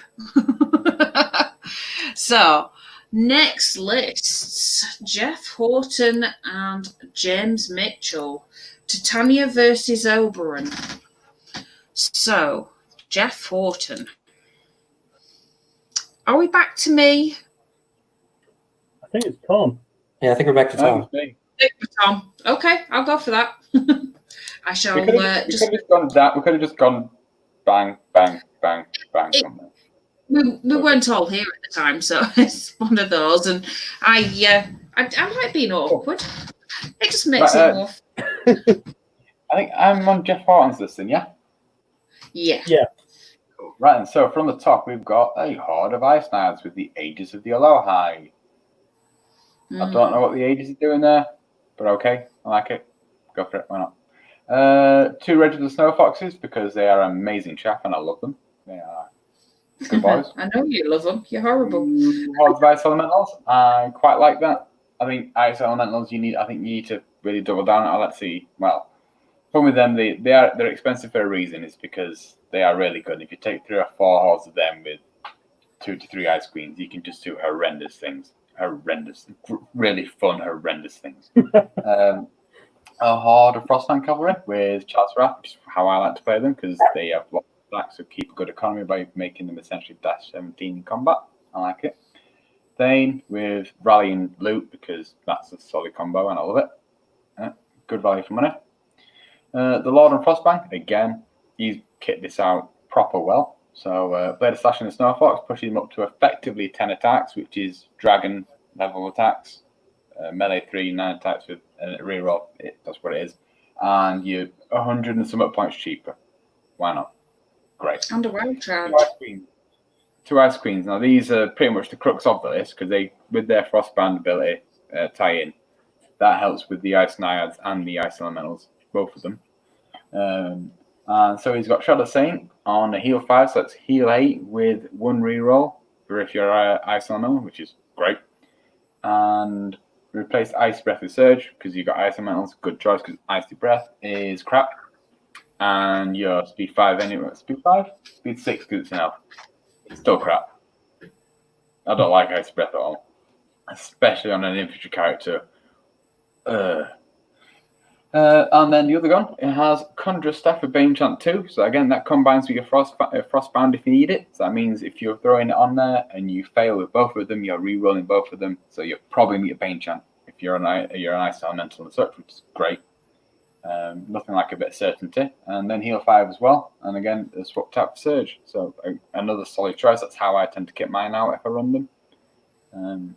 Yeah, no, I love the Ice Queens. They're really good. They're really good, fun little units. And you always just sing "Let It Go" in your head if they were just. You just do. Dear. That unit strength 16 and 10 unit drop. It's a fair balance. I know. It's got all the tools in it. It's got all the tools. It's another balanced toolbox list, and I like them. They're good fun. Yeah. Yeah, he's thought a lot about, I think, the fact that I published the scenarios in the rules pack. I think a lot of thought's been put into just what he wants to take for each of the scenarios. I think it's a toolbox list where all the tools fit together. Because sometimes they don't, but this time you can see how things work together fairly clearly. I think, yeah, it's clearly crafted is this. It's not just I've made a list. It's a crafted thought about list where he's gone back and forth on certain bits. Yeah. Good. I like it. Okay, we shall move on to James Mitchell's for us. I'll just make this bigger and we shall hand over to you, Mike. Sure. So, James Mitchell's Twilightkin. He starts out with a horde of kindred tall spears with the Brew of Strength. It's a nice phalanx horde there with a little bit hitting power back. 2 regiments of kindred archers. 2 troops of crone-bound gargoyles. A regiment of crone-bound shadowhounds with Pipes of Terror for brutal. A crone-bound abyssal horseman regiment with boots of striding. Crone-bound shadow hulk. A crone-bound archfiend with the blade of slashing. And an army standard bearer with the Loot of Insatiable Darkness for a little bit more Bane chant, just in case you need it. Probably for after the horsemen get punched in the face once and start grinding on stuff. So that's 10 units at 18 unit strength. So I think it's the same number of drops as the previous army with just a little bit more unit strength because it's got infantry hordes. It's about 2 more unit strength for the same drops. Yeah. Yeah.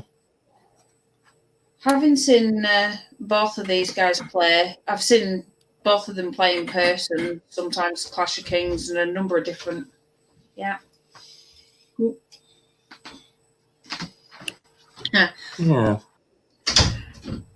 is a little bit everything. Like two archer regiments.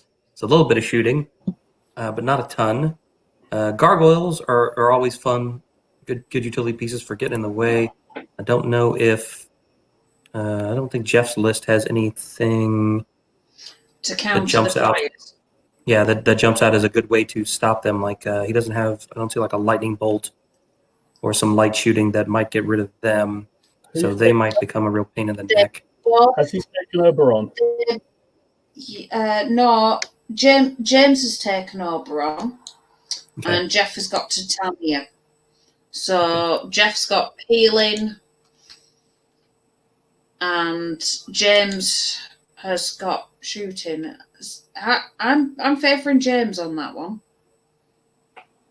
It's my personal feeling, but I love Jeff's list, and I've seen Jeff play quite a lot, and Titania will work very well with that. And it is brutal, to say the least, but I'm actually liking James's list, which is not like me. I don't normally sit there and make such a quick Thank you, Bob. Go away. Shoo. Yeah, I mean, he's got to like normally I would say kindred archers aren't going to do a whole heck of a lot, but then I flip over here and I'm like, oh, but there's snow foxes to shoot. Okay, so there's a decent target for them. Assuming that you run them anywhere near them, because otherwise, like, lightning.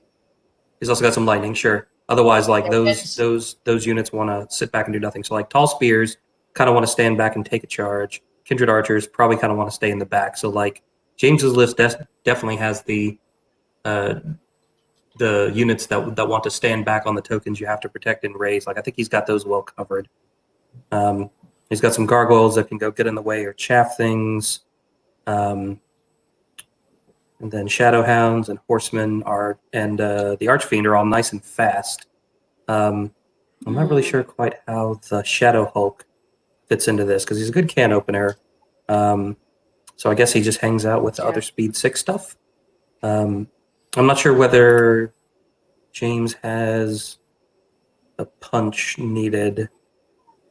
Punch through Jeff's stuff where he needs to. That was my worry. Is if you add in Titania to the Northern Alliance list, you're looking at 8 heal with Frostbound followed by another 5, so you're on 13, effectively 15 on most of these units, which are going to be taking a charge. That's a lot. Yeah. That's nearly any unit of James's that goes individually is going to do 7 to 8 damage, regardless of what it is. Like the Horseman, the Shadow Hulk, the Archfiend, they're all going to do 7 or 8 damage. And then those two can take off all that damage on their own before Titania turns up. Right.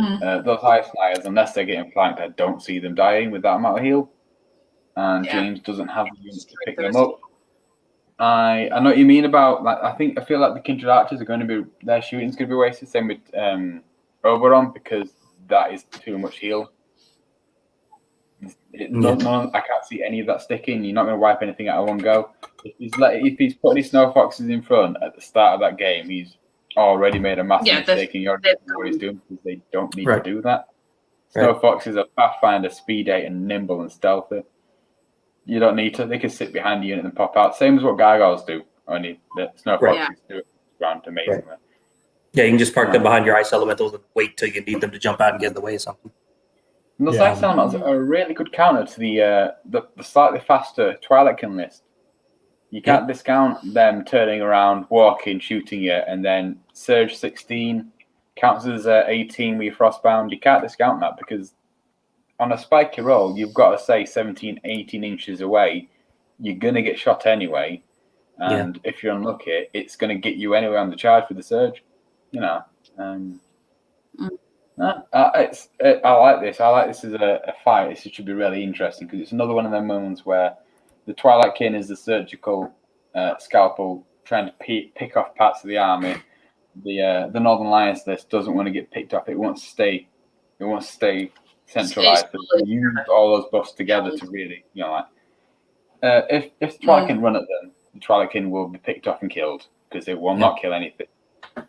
It'll all heal back up and then it'll all get worn down. Whereas if they can pick units off, pull them away from each other, they're in with a good shot. It's one of the ones where you're thinking on the day with the terrain, with the players, that's what it comes down to. Those lists are both good. I slightly favour the Northern Alliance because I think heals probably a little bit too. Costs a lot of heal. Especially when you're putting out effectively healed 20, which is just horrendous. You've got to give them the option. And I feel like for this scenario, right, like James has units to sit on and guard 3 different tokens, but Jeff can ignore whatever token the Kindred Tall Spears are guarding and just kill the archers and burn theirs and then get away. And so long as he weathers the Alpha Strike coming from James, he'll keep all his. So I think that's it. Yeah, I think like a small scenario victory for Northern Alliance is the most likely outcome, I think. If they're both good players. It's one of the ones where this can, after one good turn on one good nerve roll, a unit which the Northern Alliance weren't expecting to lose gets picked up, and then that game is wide open. Right. Wide Right. Because as soon as you start to lose, if those two ice elemental hordes go down early, slightly unexpectedly, like the dragon gets in, does 8 damage with the brutal and kills it, you're there going, well, the ice queens are now effectively useless because most of the units will start to get picked up. You know, a lot of their points are then wasted, a lot of the utility is gone, and then the Northern Alliance are really going to struggle to pick it back up because they are so slow and not maneuverable at all, especially when the surge options have gone. It can. I think this game will come down to that one turn where one of them got the position that they wanted and they took advantage of it. I think that favours the Northern Alliance because they can play centrally and don't have to make a risk in terms of spreading out, whereas the Twilight King can get caught out by doing that if they're not spying each other. Right, like if the Archfiend, if the Archfiend gets a juicy flank charge in like turn 3 after maneuvering for 2 turns, then like they're in a good position, right? Andy, your thoughts? You're the last one on this one, and then we'll move to a really nasty matchup that's the next one. Let's spend a lot of time on this one because I don't want to look at the next one. I've seen what's coming up. I don't want to see it. I have to go with the Northern Alliance because I loathe what they've done to Kindred Archers, and they should either have been taken out or made better than they are because they're rubbish. Elf, I agree. Goblins and dresses. Elf whinging out of the way. We'll put that to one side. The problem I see for the Twilight Kin is they've got to be played right. You've got to get the Archfiend in the right place to hit a flank. You've got to get some wounds from your archers, which you're probably not going to get, and they're not going to stick because of all that heal. You've got the gargoyles, but they die to a stiff breeze. So basically, yeah, I think your Northern Alliance are going to try and avoid the tall spears and kill everything else. Because tall spears aren't that fast, and you don't want to charge them, really, but everything else, you get a good hit from the Ice Elementals or the Frost Fangs, and they're dead. There's no real counter to it. They're all, apart from the tall spears, they're all relatively low nerve. You've got the Shadow Hulk. I think the Shadow Hulk is just there to look scary and draw attacks, which is, to be fair, I've done that with dragons. I've done that with other things. Look, here is my big scary thing. Concentrate on the big scary thing while the rest of my army tears you apart, which is fine, except I don't think there's enough rest of army to tear your opponent apart. So you're going to say, Jeff, you're going to go Northern Alliance. Yeah, I think either side is a bad nerve roll away from absolutely crashing out because they're both small armies. You lose a horde of ice elementals or the Frost Fangs on one army, the Abyssal Horsemen or the Archfiend in the other army, and suddenly they're broken and they're going to die. So I'd say the Northern Alliance, but I don't think it's a certain thing. It all depends on the day, I think. Okay. I'm gonna say I know both these players. Jeff Harlan looks like he's from the Northern Alliance. So he's in his element. Pun intended, he's in his element. Yeah. James Mitchell has played elves or evil elves forever. He's very good with them. I think he's an underestimated player. He could easily make masters if he wanted to. So I think in terms of play skill and in terms of experience with the list, he does have the advantage, which is more important than the strength of the list. But I'm going to go with Jeff. I'm going to go with Jeff. Just. Jeff still, yeah. And Mike, are you still sticking with Jeff? Yeah, I think so. Yeah. No worries. Right. So the next one up is the lovely Daniel King.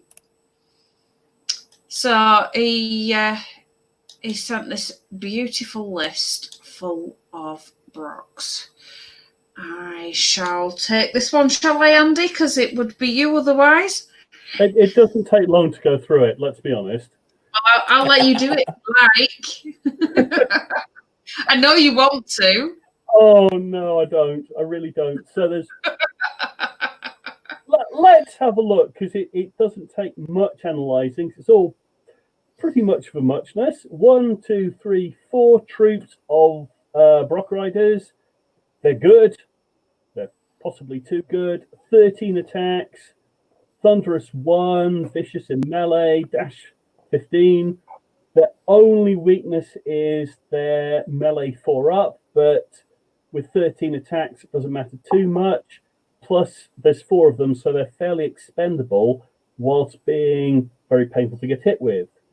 Then a regiment of Brock Riders with Bro Strength, a regiment of Brock Riders with a Potion of Caterpillar, and a regiment of Brock Riders with the Boots of Striding. Because You've never seen that combination at all, ever, have you? Well, if I was taking 3 units of cavalry, any heavy cavalry, and I had to pick items for them, they're probably the items you'd go for. The only other one I'd contemplate would be the Brew of Sharpness, because Brock Riders with 26 attacks hitting on 3s would be horrible. But you can't fault those choices. They're Brock Riders, they hit on 4s, they have all the attacks you could possibly want. Thunderous 1, Vicious, Dash 18. Yeah, I don't like them. Mastiff Hunting Pack. Chaff with a ranged attack. Throwing Mastiffs, yeah, they're very good for what they do. I know it's only 1 on its own, so it's probably not going to make much difference, but it's still going to be useful. Yeah, Flying Berserker Lord, because 7 vicious attacks wherever you want them on dash 16 is never going to be pleasant. Berserker Lord on a Brock, because there weren't enough Brocks already, obviously. With the Blade of the Beast Slayer, because he's killing infantry on his own, but with the Blade of the Beast Slayer, he'll be able to take on pretty much everything. And very Eagle Axe, because there's something of a theme here about vicious berserker dwarves that eat face. The thing is, in the hands of a player who didn't really know what they were doing, this would be a horrible list to face. They just run at you, and whatever you did, that's still a lot of fearless nerve to chew through, and you'd probably lose horribly. But they're also in the hands of somebody who really knows how to play, which means something that would be horrid in the hands of an inexperienced player is going to be an absolute nightmare in the hands of Dan King. But the one thing I will say, it lacks subtlety. I mean, you know what it's going to do. Badger. It's going to come forward and hit you very hard with badgers. And yes. And it's got quite a few drops. 11 drops is quite a few. You know, we've had, I think the lowest was 8, so 11 drops. Reasonable unit strength as well from the Berserker Brock. They've been better, yes. Yeah. It is quite reasonable on unit strength. Not as reasonable as I'd like, but... So it's going to take a special list to hold this off. So who's going to try and hold it off, Jan? Well, poor old James. Robert James, should I say. So, our monkey boy, Rob, has got the joy, and he's trying out the herd. Now, Rob's on a bit of a theme at the minute. He's trying to get as many different lists in as he can and try out as many things as he can. So this probably really isn't what he wants for his first real use of the herd. So all I can do is apologise. Yeah, it was random. So Rob has put in 3 regiments of Spirit Walkers, Thunderous Charge, Wild Charge D3. That can kind of help a little bit towards the amount of speed he's going to be facing from all those Brocks, but not a great deal. At least it's nerve 15. It's one shot at best. Yeah. It's not quite quick enough. At best, it's not quite quick enough. Yeah. It's not quite quick enough. You know, I've got to buoy his hopes up here. I've kept telling him, you know, you feel free, go ahead and do herd. I gave up on them when it came out this year, but you go ahead, you do it. Harpies, he's got 2 little troops of those little gems. Absolute lovely chaff unit. Vicious, Pathfinder, Nimble, Fly. What's wrong with them? Nothing. Centaur Brace Striders. Now, yeah, I do like Centaurs. Crushing 1, Thunderous 1 was good. I think they're very often overlooked for a 160-point cavalry unit. I like them. They're not bad at all. And I must admit, I've enjoyed my Centaurs a number of times. Although I'm trying to remember what it was I used to. I just started fielding them before we. You used to run a lot. You used to run the 2 Centaurs and the Centaur character. Yeah.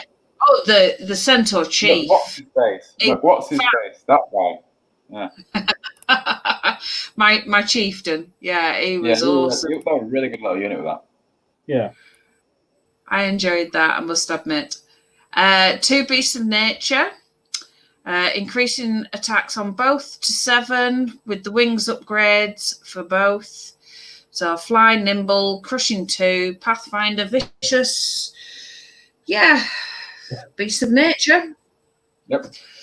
Always good. Yep. Does what it says on the tin. Great Chieftain. Now, he's good. I still prefer the Centaur Chief, but Great Chieftain with the wings of Honey Maze, which, yeah, works really well. Saber-tooth Hunting Cat. I've not tried those, but I'll be keen to see what that does. Is it Duelist? Duelist, yeah. That's good. Like that. Duelist, Mighty, Pathfinder, Thunderous 1, Crushing 1, Individual, and Inspiring. And I must admit, Saber-tooth Hunting Cat. There's that little bit of me almost tempted to try a herd list again. Almost. Centaur Chief sat there with, you know, the must-be-taken 5-point item of the world.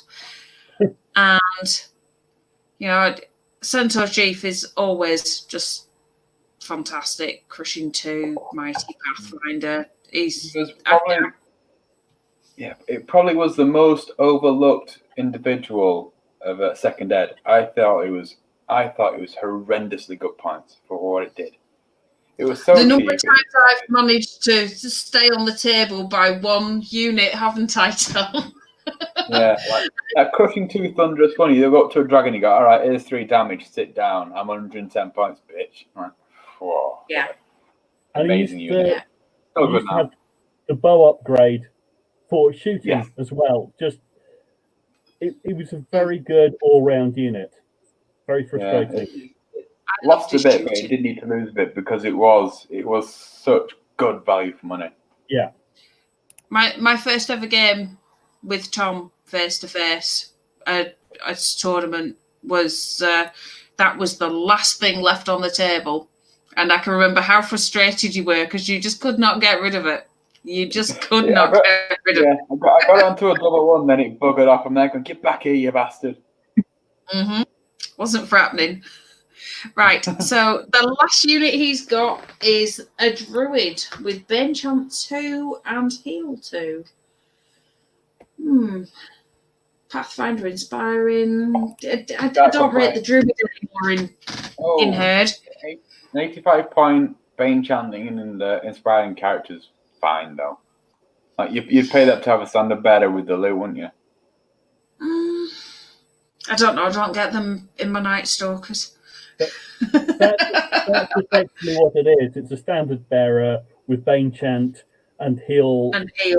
But it's the Bane chant that you're paying your points for. Yeah. It's got a lot of drops. It's got a lot of unit strength. I do like the list on the whole. He's put a lot in there. But I will say, between the pair of them, Dan's taken Titania and Rob's taken bottom, which I think is an interesting choice. So I shall go back to bottom, just to remind you all what bottom's like.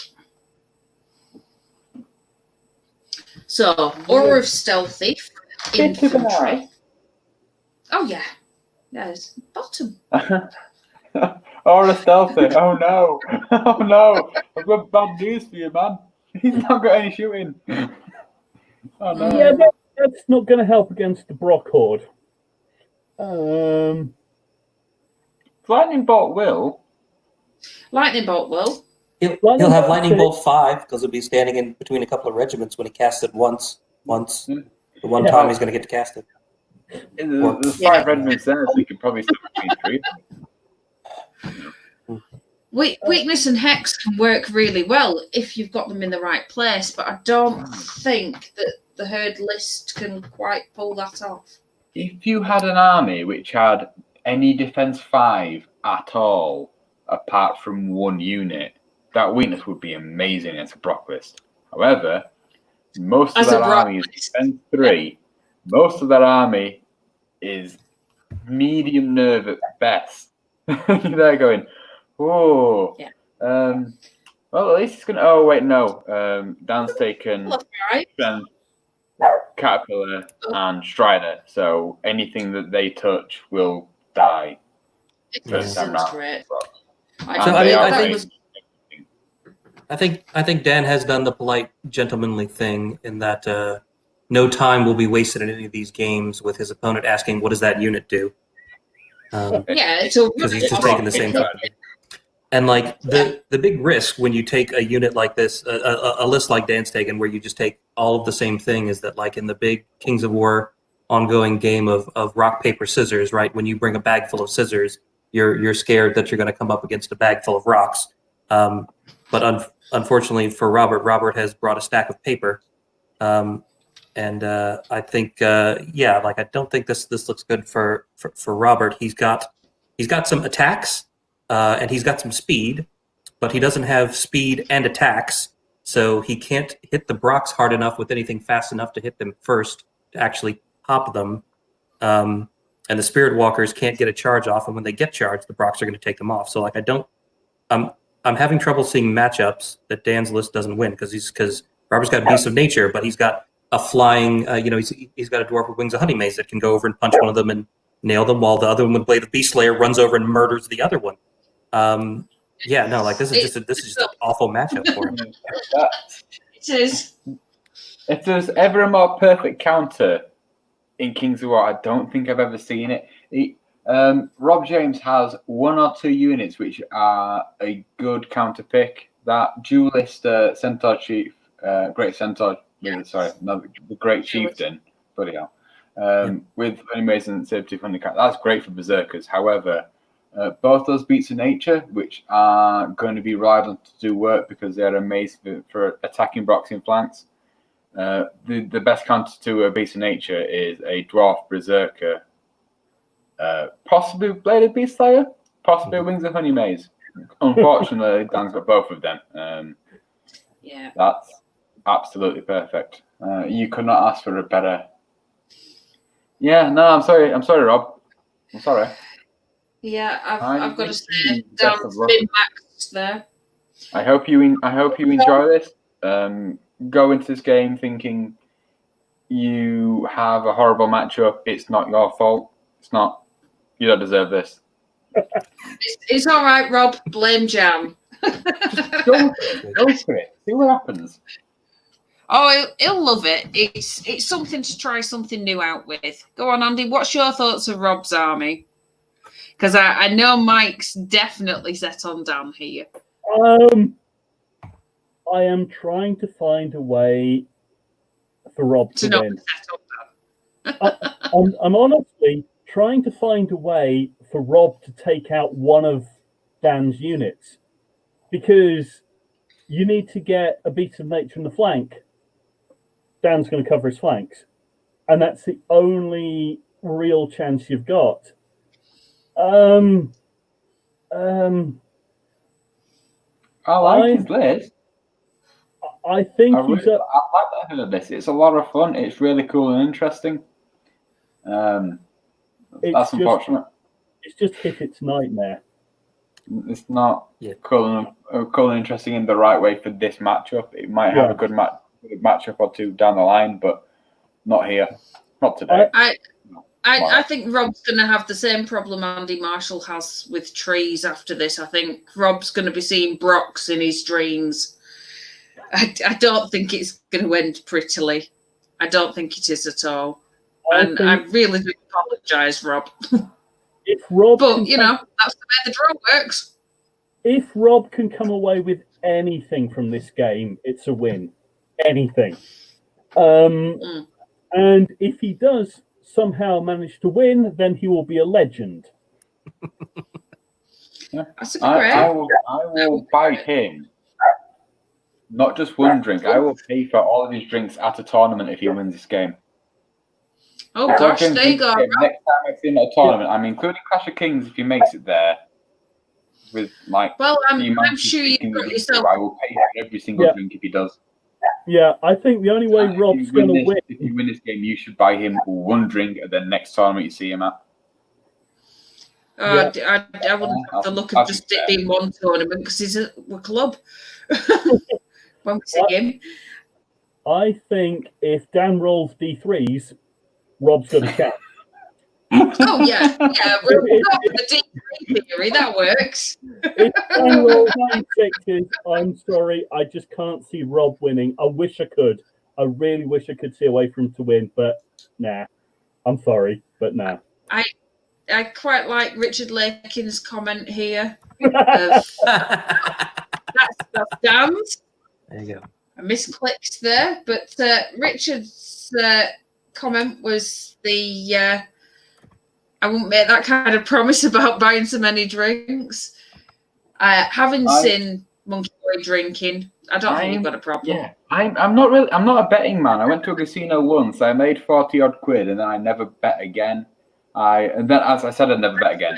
Then I made one more bet at a friend's wedding, a friend's birthday, saying that one of the other friends would never get married. My friend took me up on it, and I won that bet quite handily. I've made 2 ever big bets in my life. I'm making a third right now. That's 3. Okay. That's it. So there you go, Rob. That's how I earn nothing from this. Go on, Rob. I think Robert's best chance of winning is if somehow overnight his army mutates into a Trident Realm list with a lot of phalanx. Yeah, if it became a League of Rawdia list with Dogs of War, because I've played that list, and I had 1 horde of Dogs of War, and they took off 2 regiments of Brock Riders and a troop, and I went, Brock Riders will not fight Dogs of War. Yeah. They can't. They can do many things, but Dogs of War is not one thing that they can do. And I had 1 unit, and he went, I'm going to pick up 700 points. Have fun with that. With no consequences, because it's Dogs of War. But he doesn't have them, unfortunately. Yep. Go on, Rob. Right. So the next game after that is Mike Young and Ian Sturgis. Puck versus Bottom. Now, I can't load Ian's list, so if someone else has to read that out other than me. Yeah, I can read that. No, I've redone Ian's list. It should be refreshed in there. Yeah, it is a PDF. Acrobat will open it. It just doesn't think it's supposed to. Got it. Yeah. Yeah, that's no worries. So, Mike has Puck, Ian has Bottom. Let's have a quick look at what they're about again. Bottom, as we said last time, stealthy, infantry hordes, lightning bolt weakness, hex, quite nasty. Puck, which I expected to be taken a lot more, to be honest. Rallying, scouts. I quite like Puck, but my own little bias because I've invented these characters to go with the good old Shakespeare stories. So, interesting match off that Mike has puck, Ian has bottom. Ian's list, I'll open that up so that everybody can see it because I know that it's not hard to do, but it's not easy either because of it being a PDF. Right. Now then, do you want to take this, Andy, or shall I? I think it's actually Isn't it Tom's turn? Oh, it's Tom's turn. Right, fine. I'll hand over. Right, I can open this, so I'm going to have to ask you to scroll down when I ask. So, from the top, we've got a Regiment of Human Clansmen for 140 points, about 10 points too many. I've had words. What happened. I'm not bitter. I'm bitter. High Elf Berserker Troop. I really like these. 115 points, Iron Resolve, dash 13, speed 6 with the Wild Charge D3, and with the amount of attacks they put out. I think they're very, very undervalued for what they do. I love them. Regiment of Huskarls, you can't argue with that. 15, 17. The amount of attacks they put out, they are all right. Yeah. Anyway, Ice Animals. I've got a Regiment and a Horde. The Horde of Fire Oil. Fire Oils are not a bad choice. I struggle with Huskarls, right? It's a very love-hate relationship. Frostfang. I have the same problem with Frostfang. They are like Huskarls, only marginally quicker, a lot more expensive. With the Pipes of Terror. Yeah, I'd probably go 5 points more and get Charles to Wrath because they need to be fighting. But hey, that's fine. Personal preference. Then on Frostfang with Slashing and Snowfox, pushing up to effectively 7 attacks, which is always good for 140 points. Solid unit. I'd have probably put the Blade of Slashing on this one, though, being the Lord on Frostfang.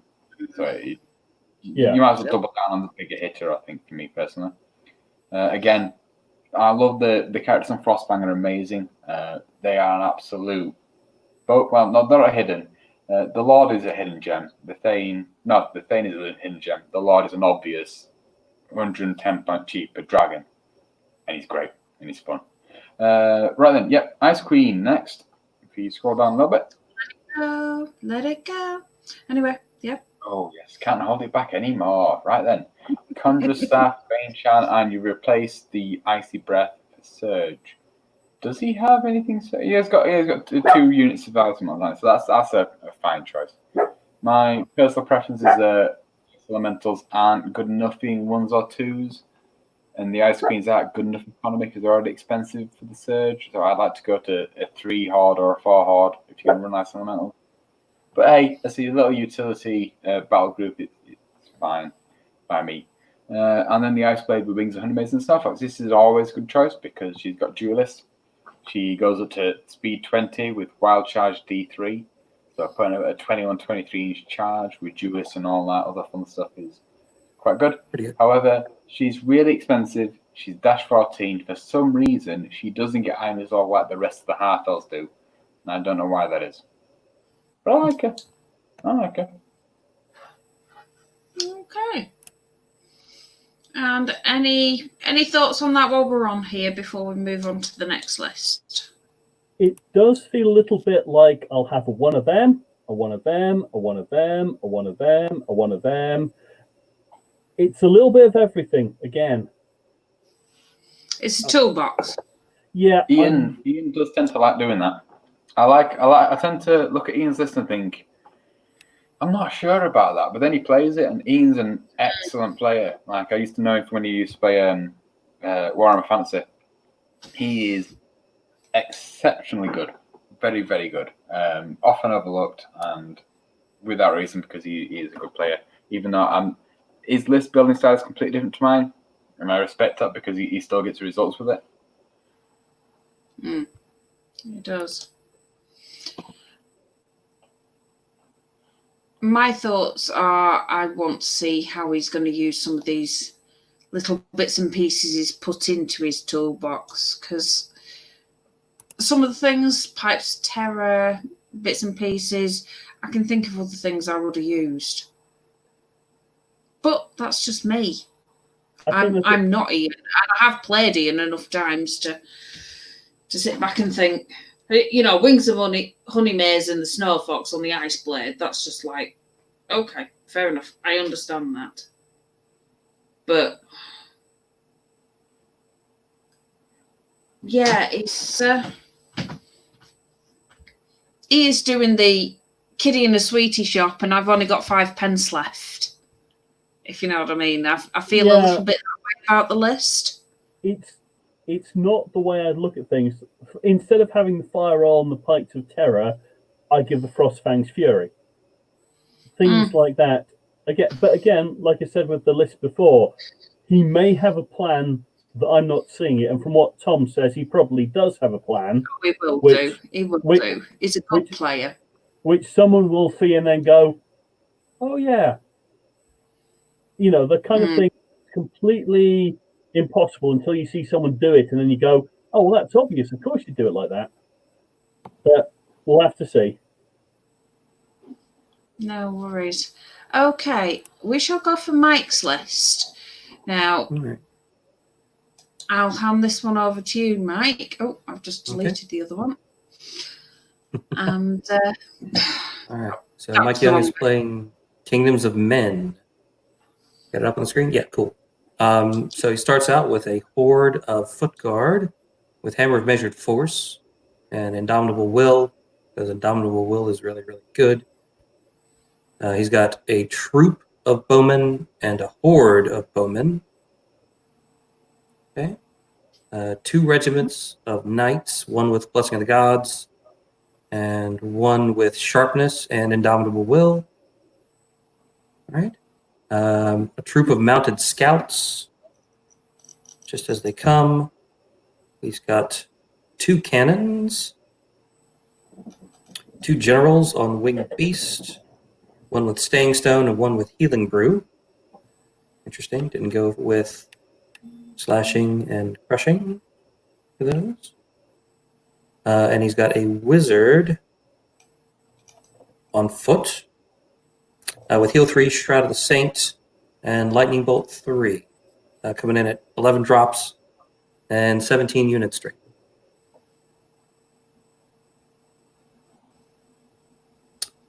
It's interesting. Is there a Bane chant in this list anywhere? There is not. That seems a little unfortunate to me. Yeah, because your main hammers here are 2 units of knights that only have Thunderous Charge, and he's given them upgrades to make sure they hit well. But he doesn't have any way to mitigate terrain. So if he gets hindered, he's going to be in trouble.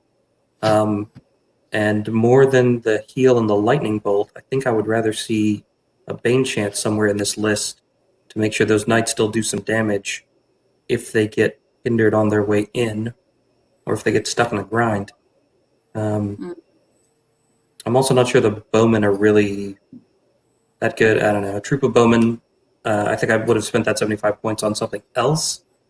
I guess as an entire horde, it might be okay. Like, it's almost as much nerve as the foot guard. But I'm not sure that 20 shots on 5 is going to do a whole lot to a Northern Alliance list. I guess he might pick off some of the smaller infantry units. But he doesn't have anything that really wants to take a punch from Frostfangs, especially if they're buddied up, like it's a Thane and a Lord, or a Thane or a Lord and the Horde. The Hammer of Measured Force hitting back, sure, but they're all defense 5. A Bane Chant would have done the same job there. I'm just going to check that he hasn't got Bane Chant in his character, because he's taken Puck, hasn't he? Yeah, but isn't Puck the... Puck is, for me, a bit of a hidden gem. I really like the ability to... I mean, the fighting ability is neither here nor there. The ability to use an individual to gain flanks and rears is really cool, though, for obvious reasons, because you can't do that. You get to, individuals already break the game, but you get to break the game again. That's fun. But then the rallying one's great as well, especially with Kings of Men, where their nerve is just under. Yep. I was checking if I hadn't given him anything that had got any Bane Chant that I hadn't realised he'd taken. But no, it's not enchanting there. You are right, and that's something because I've played Mike on a very regular basis.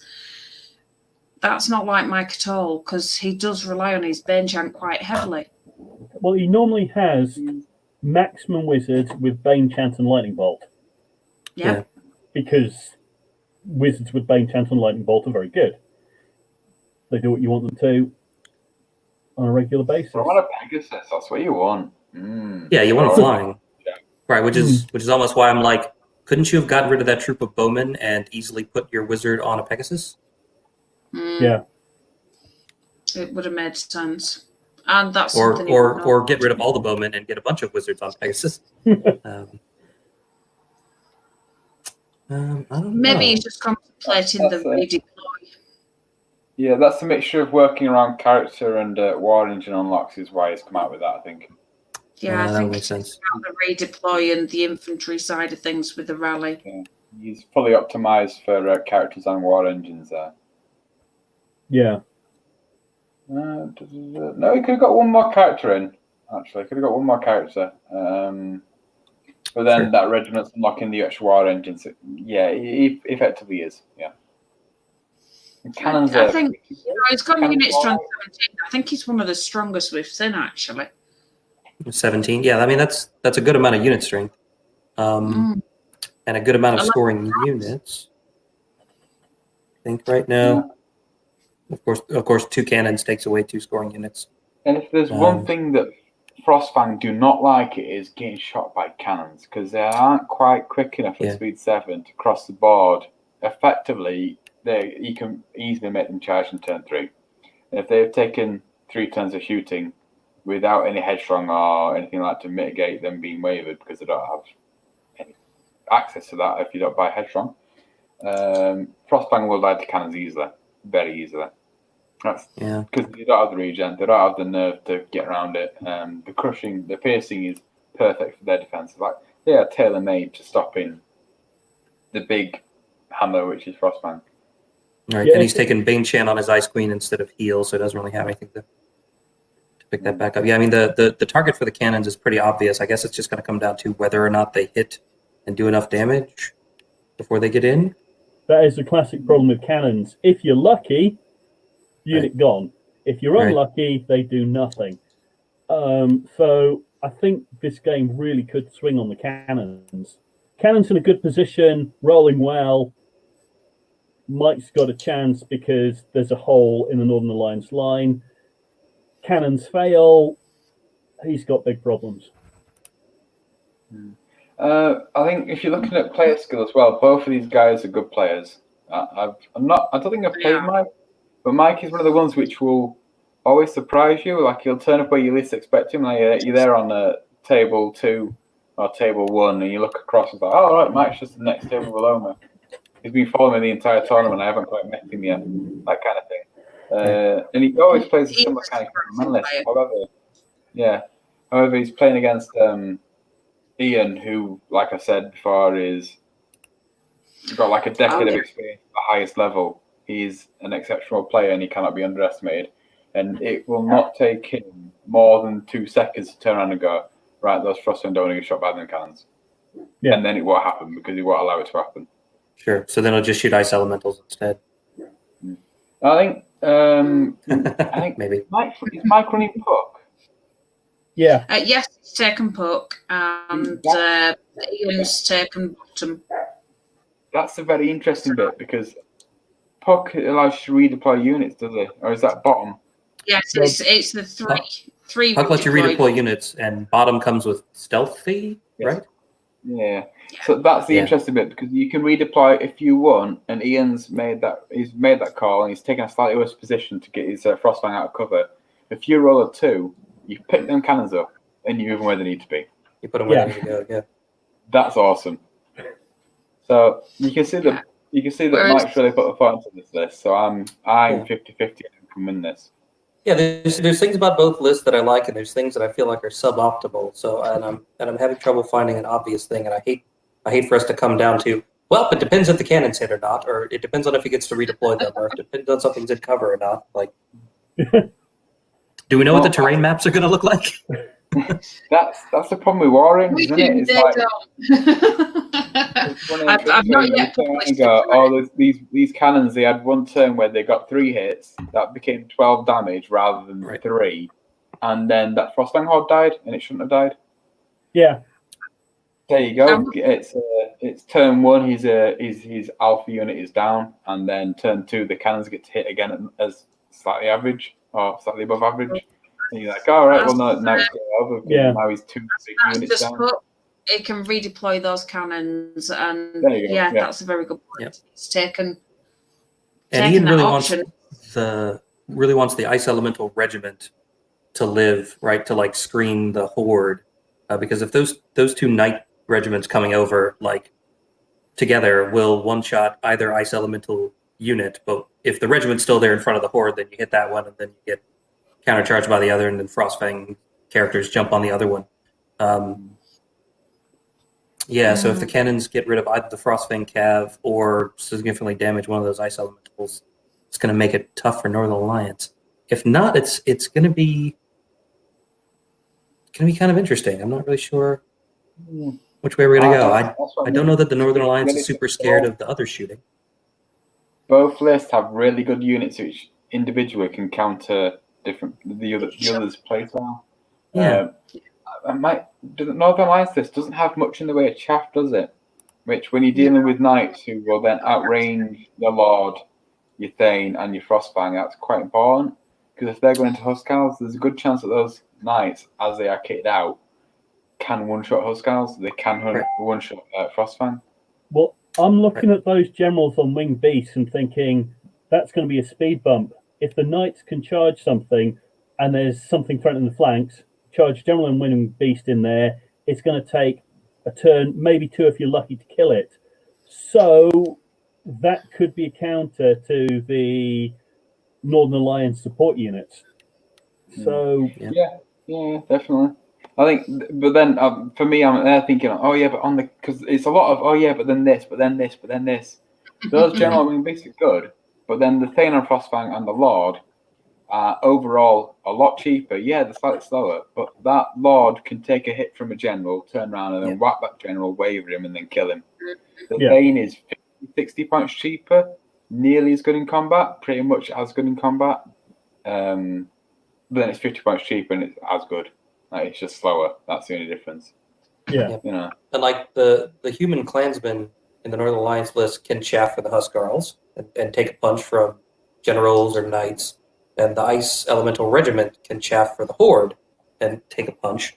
But I don't know that this Northern Alliance list wants to peace trade like that with only 10 drops at this point level. Like, I feel like it kind of wants to hit and live and keep going. I don't know that it wants to get into the you take one of mine, take one of yours kind of game, especially because he's being outshot here. So at the end of that peace trading game, when half of his units are half dead, then like a few shots from Bowman and a lightning bolt here or there and a lucky cannon shot picks things off before they manage to finish off the game.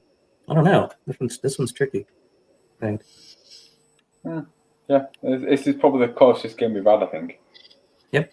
I think I'm going to go ahead and say Kingdoms of Men. I'm going to go ahead and pick Mike's list because we have the same name. And good reason. And he's a sound bloke. Yeah. Yep. I must admit, I am absolutely 50-50 and down the line. Ian's list to me feels very toolboxy. There's that bit of me sat there saying there's a regiment and then there's...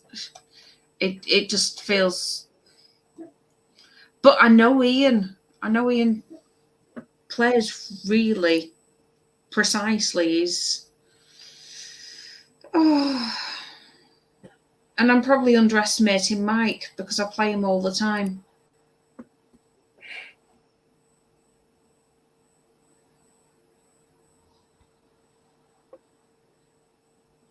I'm going to jump in and say Ian. Much as I love Mike, I'm going to say Ian because I've seen what he can do and how he can turn things on the spot at times. So I think there's a reason why he's taken what he's taken. And if he gets a smacking off Mike, well done, Mike. That's all I can say there. So over to Tom and Andy. What are your thoughts? Go on, Andy. Well, like Jan says, Mike's part of our club. I have played him times beyond counting. What I will say is Mike knows his list. He knows what it does. He knows the averages. He knows the standard deviation of all his attacks in all circumstances. He knows if he charges this unit into that in these conditions, you'll expect hits between this and this, which will do damage between this and this. And occasionally he gets quite cross when it doesn't happen. Because we know dice, sometimes it doesn't happen. He's going to run the mounted scouts as chaff one of the regiments of knight. So if there is a chaff trade-off, he's ready for it. I hate to say it could come down to cannon, but it really could come down to cannon.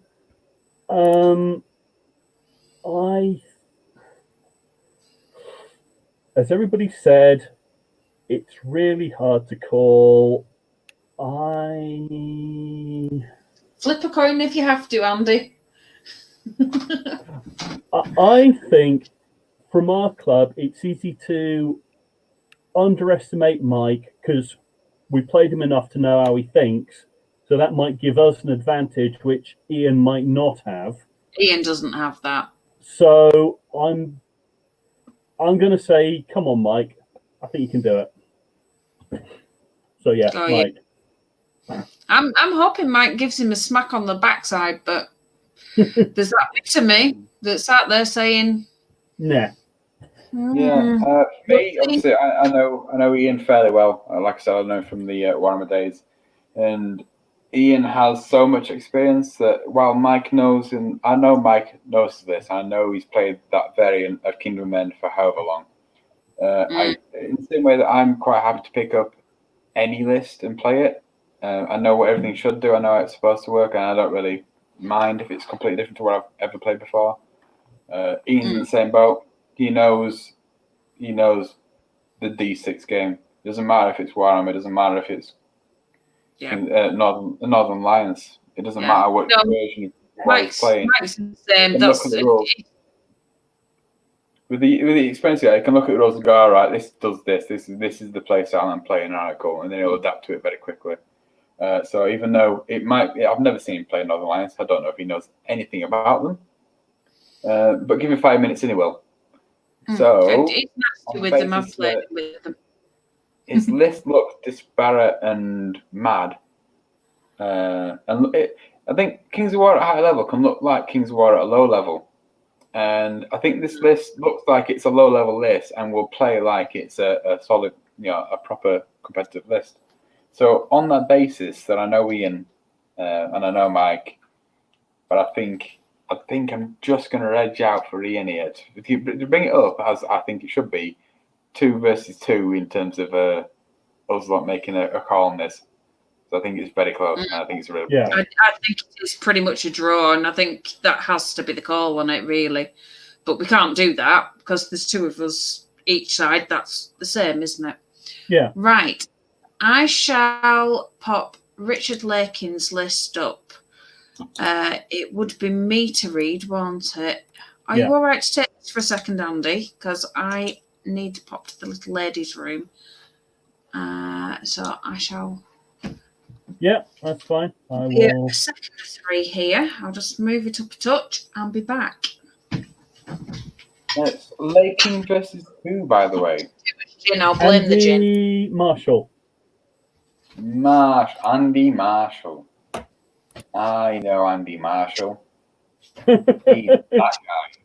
Oh, yeah, look, it says Flying Circus on it. There you go. Right, okay. For some reason, when I try and bring up Richard's list to look at it in detail, it blanks me, and I don't know why. Cool. I'll take over if you want. I was going to say, I can look at all the others. This one, every time I bring it up, it disappears. I'll take over Richard's list if you want, man. I'll say I can do Andy Marshall's, but I can't do his. So if you want to do his, then I'll do Andy's. Yep, we'll do that. I'll take it from the top then if you want. Yep. So Richard Lake King, Empire of Dust. Dust. Yeah, Dust. So what he's doing is he's playing undead at the normal level. Not undead at the higher level, he's playing at the Empire of Dust level where everybody else plays. Right, so we've got 2 regiments of mummies. They are awesome. I love mummies. Mummies are great fun. We have a regiment of Desert Swarm. They are for 60 points. Awesome. An amazing chaff unit, and I really like them. 2 Horses and Slave Guardians, because, yeah, that is the standard line unit for Empire Dust, isn't it? And they are really good. I don't know why they got so much better, but they did. So, hey, they were good last time, but even better because I don't have to pay for the wind blast tax anymore. Well, moving swiftly on, not saying anything about that. Monolith, Living Legend, great. Very underrated, 120 points. It's a unit strength. It's dash 17, defense 5, and its surge always works. Great, I love it. Yeah. Oh, and it inspires, inspiring. I forgot about that. It feels like the inspiring's free on that thing. I really rate it. The Soul Snare, because it's still broken. You know what it does. If you don't know what it does, then you haven't been playing the game. Because it's busted, and it's still busted. Ammonite Pharaoh. It doesn't have the wings. That's weird. Yeah, Cushion 2, inspiring, individual, life leech, mighty. It does all the Pharaoh stuff. It's dash 16, defense 6 is the actual thing that matters. And also surge if you're feeling fruity. And then the Cursed High Priest. I like the Cursed High Priest. The Cursed High Priest is a poor man's Lich King for a similar price. That's undead problems. So, yeah, absolutely fine. It's quite expensive because you don't actually get anything for him before you start paying for spells. So it's 85 points to just be inspiring, maybe 10 points over. But Conjure Staff, Heal 5, Surge 8. With the keyword, it does an additional thing with the Reanimator for skeletons, but I don't think it actually has any skeletons to use it. It's a shame. That's kind of fun. However, yeah, that's a great all-round support caster. It does all the jobs. Not quite as well as the Lich King, but then it's not undead, so who does? And then the Adoshovik, because the Adoshovik, funny enough, another living legend for the Empire Dust, and also busted. Weird, isn't it? Yeah, you can't go wrong with another Defense 6 fearless monster with Aura Iron Resolve sitting next to mummies. You're there going, oh man. Oh, and it's shambling, so you can surge into flanks and such. This thing for 290 points, yeah, it's coming up at dragon level, but oh my god, the utility is just horrendous. Yeah, it's great. No, good unit. Just Okay. Just for reference, Jan, I couldn't bring that list up for whatever reason. I've got Andy's when we're ready to go through it, though. Oh, no worries. That's fine. I was going to mention that Richard's got Puck and Andy has got Puck. So they've both got the same tools to play with. They're both going to be Aura of Stealthy for infantry only. No, that's bottom. Obviously, That means those mummies Wrong one. are not dying. Because Stealthy Mummies with dash 19 is awesome. Yeah. And Iron Resolve. That'd be fun. That'd be fun. And Life Leech. Yeah, and Life Leech. Seriously, that's Iron Resolve, Life Leech, and Regen, and Stealthy. I thought of that. You would not really down. I'm not surprised. Okay, let's pop Andy's list up. Do you want to go with this one then, Andy? Thanks for doing that. No, sorry for being early there. Okay, Kingdoms of Men, 2 regiments of Shield Wall, presumably there to camp on objectives and unlock stuff. They're cheap, they're defense 4, they're okay nerve. You're not going to expect wonders from them. Spear Phalanx Regiment with Ensnare, because if you have cavalry and you're charging a unit with Ensnare and Phalanx, you have a really bad day.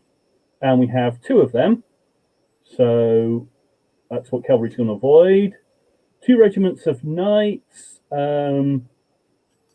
Pathfinder, and Indomitable Will, because that's what you really want with your knights to stop them breaking.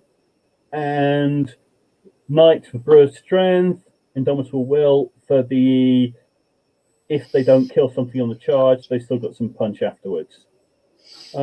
General with Wings of Honey Maze to go hunting. General on Wing Beast, Blade of Slashing. General Wing Beast, Mace of Crushing, the 5-point items we've been waiting for all along. 2 heroes on Pegasus. Native Wizard on Pegasus with Bane Chant, Lightning Bolt, and the Conjurer's Staff. Very high unit strength from what we've seen, 23, 12 units, so on the high end of drops.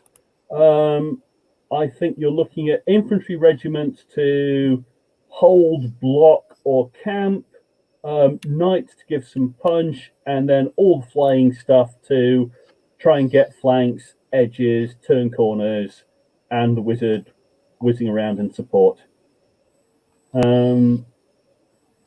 So I think it relies quite a bit on deployment, but it's going to maneuver around an awful lot of armies with all that flying stuff. Yeah. I think it is possible that Andy could win this match without ever fighting Richard. If you look at how fast and maneuverable he is and how static Richard's list is, he could camp things on the tokens on his side to defend them. And depending on how Richard deploys to cover all the tokens on his side, Andy could jump over, burn 1 or 2 tokens, and then just run away and watch as the Empire of Dust tries to get across the table to him.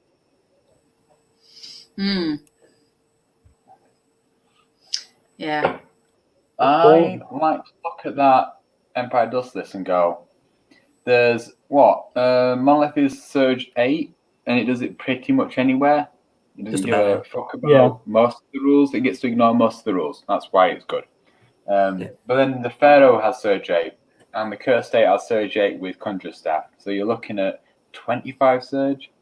Now, you might be quick, but I don't know if you are Speed 6 plus 25 Surge levels of quick. You're going to have to be very far away. He can catch you. Those units can just dart out, and I don't know. The Kingdom of Men list does not have anywhere the level of attacks needed to take on a regiment of mummies. Those knights theoretically could in the perfect conditions, but why would you let them have that? Right. I think the shield wall and the spear flanks are mostly wasted against that as well, because the Empire does like to grind, and snare will cost them 3 damage, 4 damage. They'll get there anyway. It's just the knights and the generals. And I love the general Wings of Honey Maze is a really good option. He's already cheap. He's already really good value. So the Wings of Honey Maze, you don't really lose much. The Winged Beasts are great for their points, and I really like the Heroes and Pegasus. But I don't think Andy Marshall's list brings enough fight into the table, and I don't think it can escape the sheer amount of fuckery from that surge. You can really fuck people about with that. It's great. Right, nothing in that list is going to kill Shobik. Nothing's killing Shobik. No. Shobik will do what he wants. I love the banter that's going on in the chat at the minute. We've got Andy, who's just confirming that, Mike's giving away his plans. Bob, who sat there, obviously not getting me another drink at the minute, but sat back and said... And then there's Richard. So what can we say for these guys apart from, bless them. Yeah. I think this is going to be a fun game, and I think it's going to be a whitewash one way or the other. I've seen Richard playing quite a lot recently, and I do rate him, but I love Andy's list. And even though Andy's not had a lot of success with it in a tournament that I've seen him take a very similar list, if not the same, I really do. I like the speed. I like the amount of unit strength. I just love that list. I think it's great. So I'm going to say Andy on this one myself. I do like Andy's list. It is good fun. I just think it's another one of the ones where you think about it and you look at it played on the tabletop, and I feel like the Empire Dust list is actually pretty much a perfect counter. Nothing will die. If you've got Iron Resolve, Life Leech, Regen, and Heal, you've got literally, apart from Drain Life, you have literally every single way of getting damage back. And I don't see the Kingdom unless have anywhere near the number of attacks to actually threaten any of these mainline units. So, wherever the hell's going on behind John there. Yeah, something. Whatever does happen there is, I think it's going to happen to Andy Marshall. He will not be paying attention. Then some strange person will come running in from behind and take a glass to refill it. Really appropriate metaphor is what just happened there. Yeah. Yeah. No, I'm going to come down on Andy Marshall's a pretty good player, but I really like Richard Laking's list, and I think he knows what he's doing. So I'm going to go with Richard Laking. Yeah, I feel like I saw a similar list, a similar matchup to this during Call to Arms. And it was a very static, very tanky Empire of Dust list. And I can't remember if the other guy was playing Elves or Kingdoms of Men, but it was stuff with a bunch of like flying monsters and fast units. And they went over to fight the Empire of Dust, and they smacked into them. And then the Empire of Dust just took it and then smacked them back. And 2 rounds later, the other army was dead. So I think, and I think so. I think depending on where the tokens get dropped, and depending on how people redeploy unit, right? Because they took puck, they didn't take bottom. Yeah, it's a puck off. Yeah, it's a puck off. It's a puck off. Perfect for terms. Yeah. Yeah, I think Andy does not want to fight in this match. I think any fights that he starts, if it's not a rear charge and a flank charge at the same time on something, then he's going to lose. It's going to be dancing around. It's going to be completely. He might be able to like swarm around him and see a lucky rear or a lucky flank somewhere and jumping on him. But like I think trying to play the scenario sneakily and do a kind of hit and run thing might work for him. Otherwise, Richard is going to like smack him down and grind him out. I'm gonna go with Andy because I would like to see that cool sort of flying around, darting in and out, then getting out of the way type of maneuvering happen. Cool. So that's 2 to Andy. I'm probably wrong, we're both probably wrong, but 2 to Andy and 1 to Richard at the minute. Go on. What's your thoughts? The thing with a surge list is if you know what you're doing, it's really awesome. And if you don't know what you're doing, you don't appreciate how good surge is. Now, Andy's army relies on maneuvering units into place where they can get a charge or a flank and the opponent can't hit them back. But if you've got surge, you just turn to face and they get surged in. And there's a lot of surge there. Now, you could counter that with the speed of Andy's flyers, but I don't think there's enough room on a table for them to be out of range of the Empire of Dust. And his little infantry units, I don't think any of them can take one of the hard Empire of Dust units. Mummies will just batter through them. It'll take a while with the spear phalanx, but they will do it. And they're not going to be taking enough hits back. Defense 5 regen is very annoying. So because we're looking at an Empire of Dust player who knows what they're doing, I don't think Andy's going to get the angles to take advantage of his flying maneuverability. So I go with the Empire of Dust.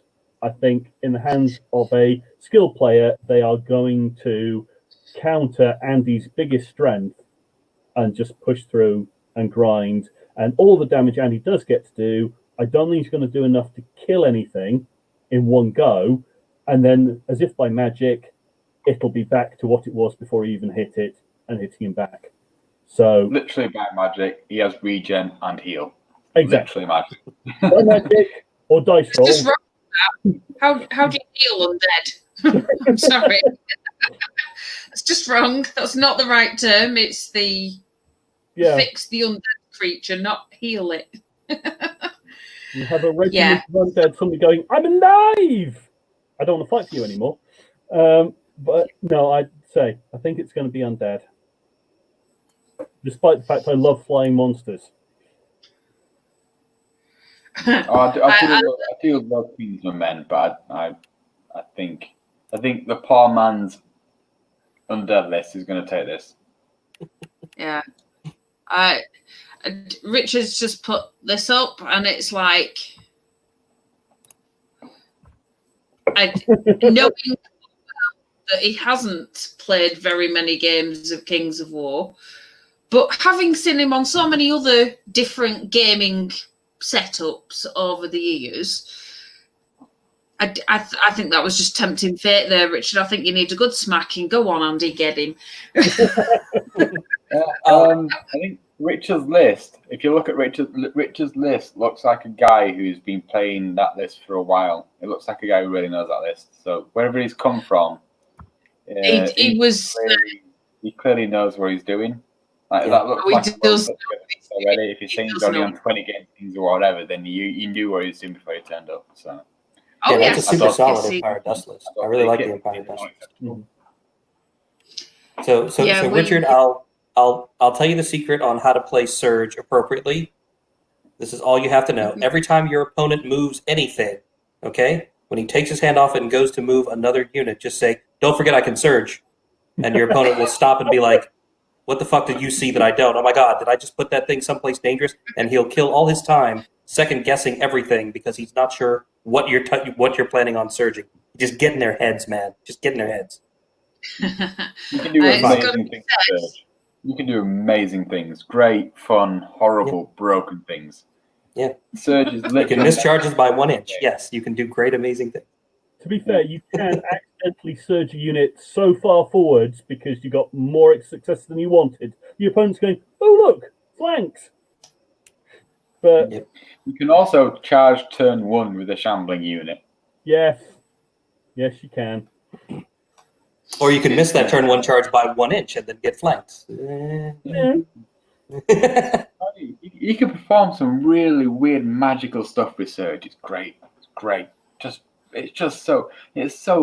times it is so busted. When you're putting out the amount of Surge he's got, it's when you're looking at you there going, I don't want to think about all this shit. I've got to think about your movement, then I've got to think about your stupid cheating movement as well. Is that the official definition of Surge? Your special cheating movement? Yeah. Most definitely. Yeah, and Andy Marshall Undead don't have a movement phase and a shooting phase. They have a movement phase and then a second movement phase. The second better movement phase. And an even better movement phase. Well, the guys will sort of be on the clock tomorrow. Now, I did say that they could put in a couple of questions and I'd try to answer anything if I haven't already done so for them. I think everything's very clear in the pack as to what there is and isn't. I am going to highlight the fact that you have got a whopping 2 hours tomorrow. You can feel free to use the fantastic -28 clocks that Mike's got on his site. So, pop on there and use those. I really, really do recommend it. Otherwise, you might sit there and say, well, my opponent just didn't do anything and then we timed out. Because I will come in the rooms. I'll give you a 15-minute call, but time is time. I've got to call that one. The maps will be live this evening. Well, tonight. I know Bob's already got them ready and prepped. They're going to be set to go. The Zoom room link is already up on the event post. I shall also share that with you, Mike. Feel free to pop in. If we have anybody that's watching that just wants to pop in, feel free. We've got room for like 100 cameras on there, so you can watch the people playing as well as watching the UB. Right. Okay. So maps, yes. what's this that Richard's asking? Is there going to be a link to Zoom chat sent out? Yeah, I've just answered that one, Richard. It's in the event post in the discussion bit. So if you go into the discussion of the event on the Golden Troll page, you will find it in the Midsummer Madness event. But if you struggle, it will be posted in the Kings of the War in the North, the Kings of Hertz page, and I imagine I will probably end up posting it in a few other places. Yes, Bob, there is a pack, and yes, you did a really good job as a butler. Cheers for fetching another drink. I don't think anybody else is going to ask any questions at the minute. There is a pre-party for tonight going on. There is already a Zoom link up, so I know a lot of people are already in there and making their own brains hurt. Oh. Richard Lakin's now asking if there's a Golden Troll page. I'm just not going there. So if anybody wants to catch up, we will be available for, well, I certainly will be available for chatting Golden Troll page in the Zoom. If anybody else wants to join us, the Zoom link is on the Golden Troll page in the event in discussion, and it's the second link down for the Zoom. So thank you very much, guys. I shall try to do the Bob thing and play some music because I did it on the way in. So I now feel that I have to do it on the way out. Thank you all for joining me. Thank you especially to Mike. It's lovely to have pinched your idea from Vanguard and have a really good way of going through the lists. Cheers, everybody. And here comes music, hopefully.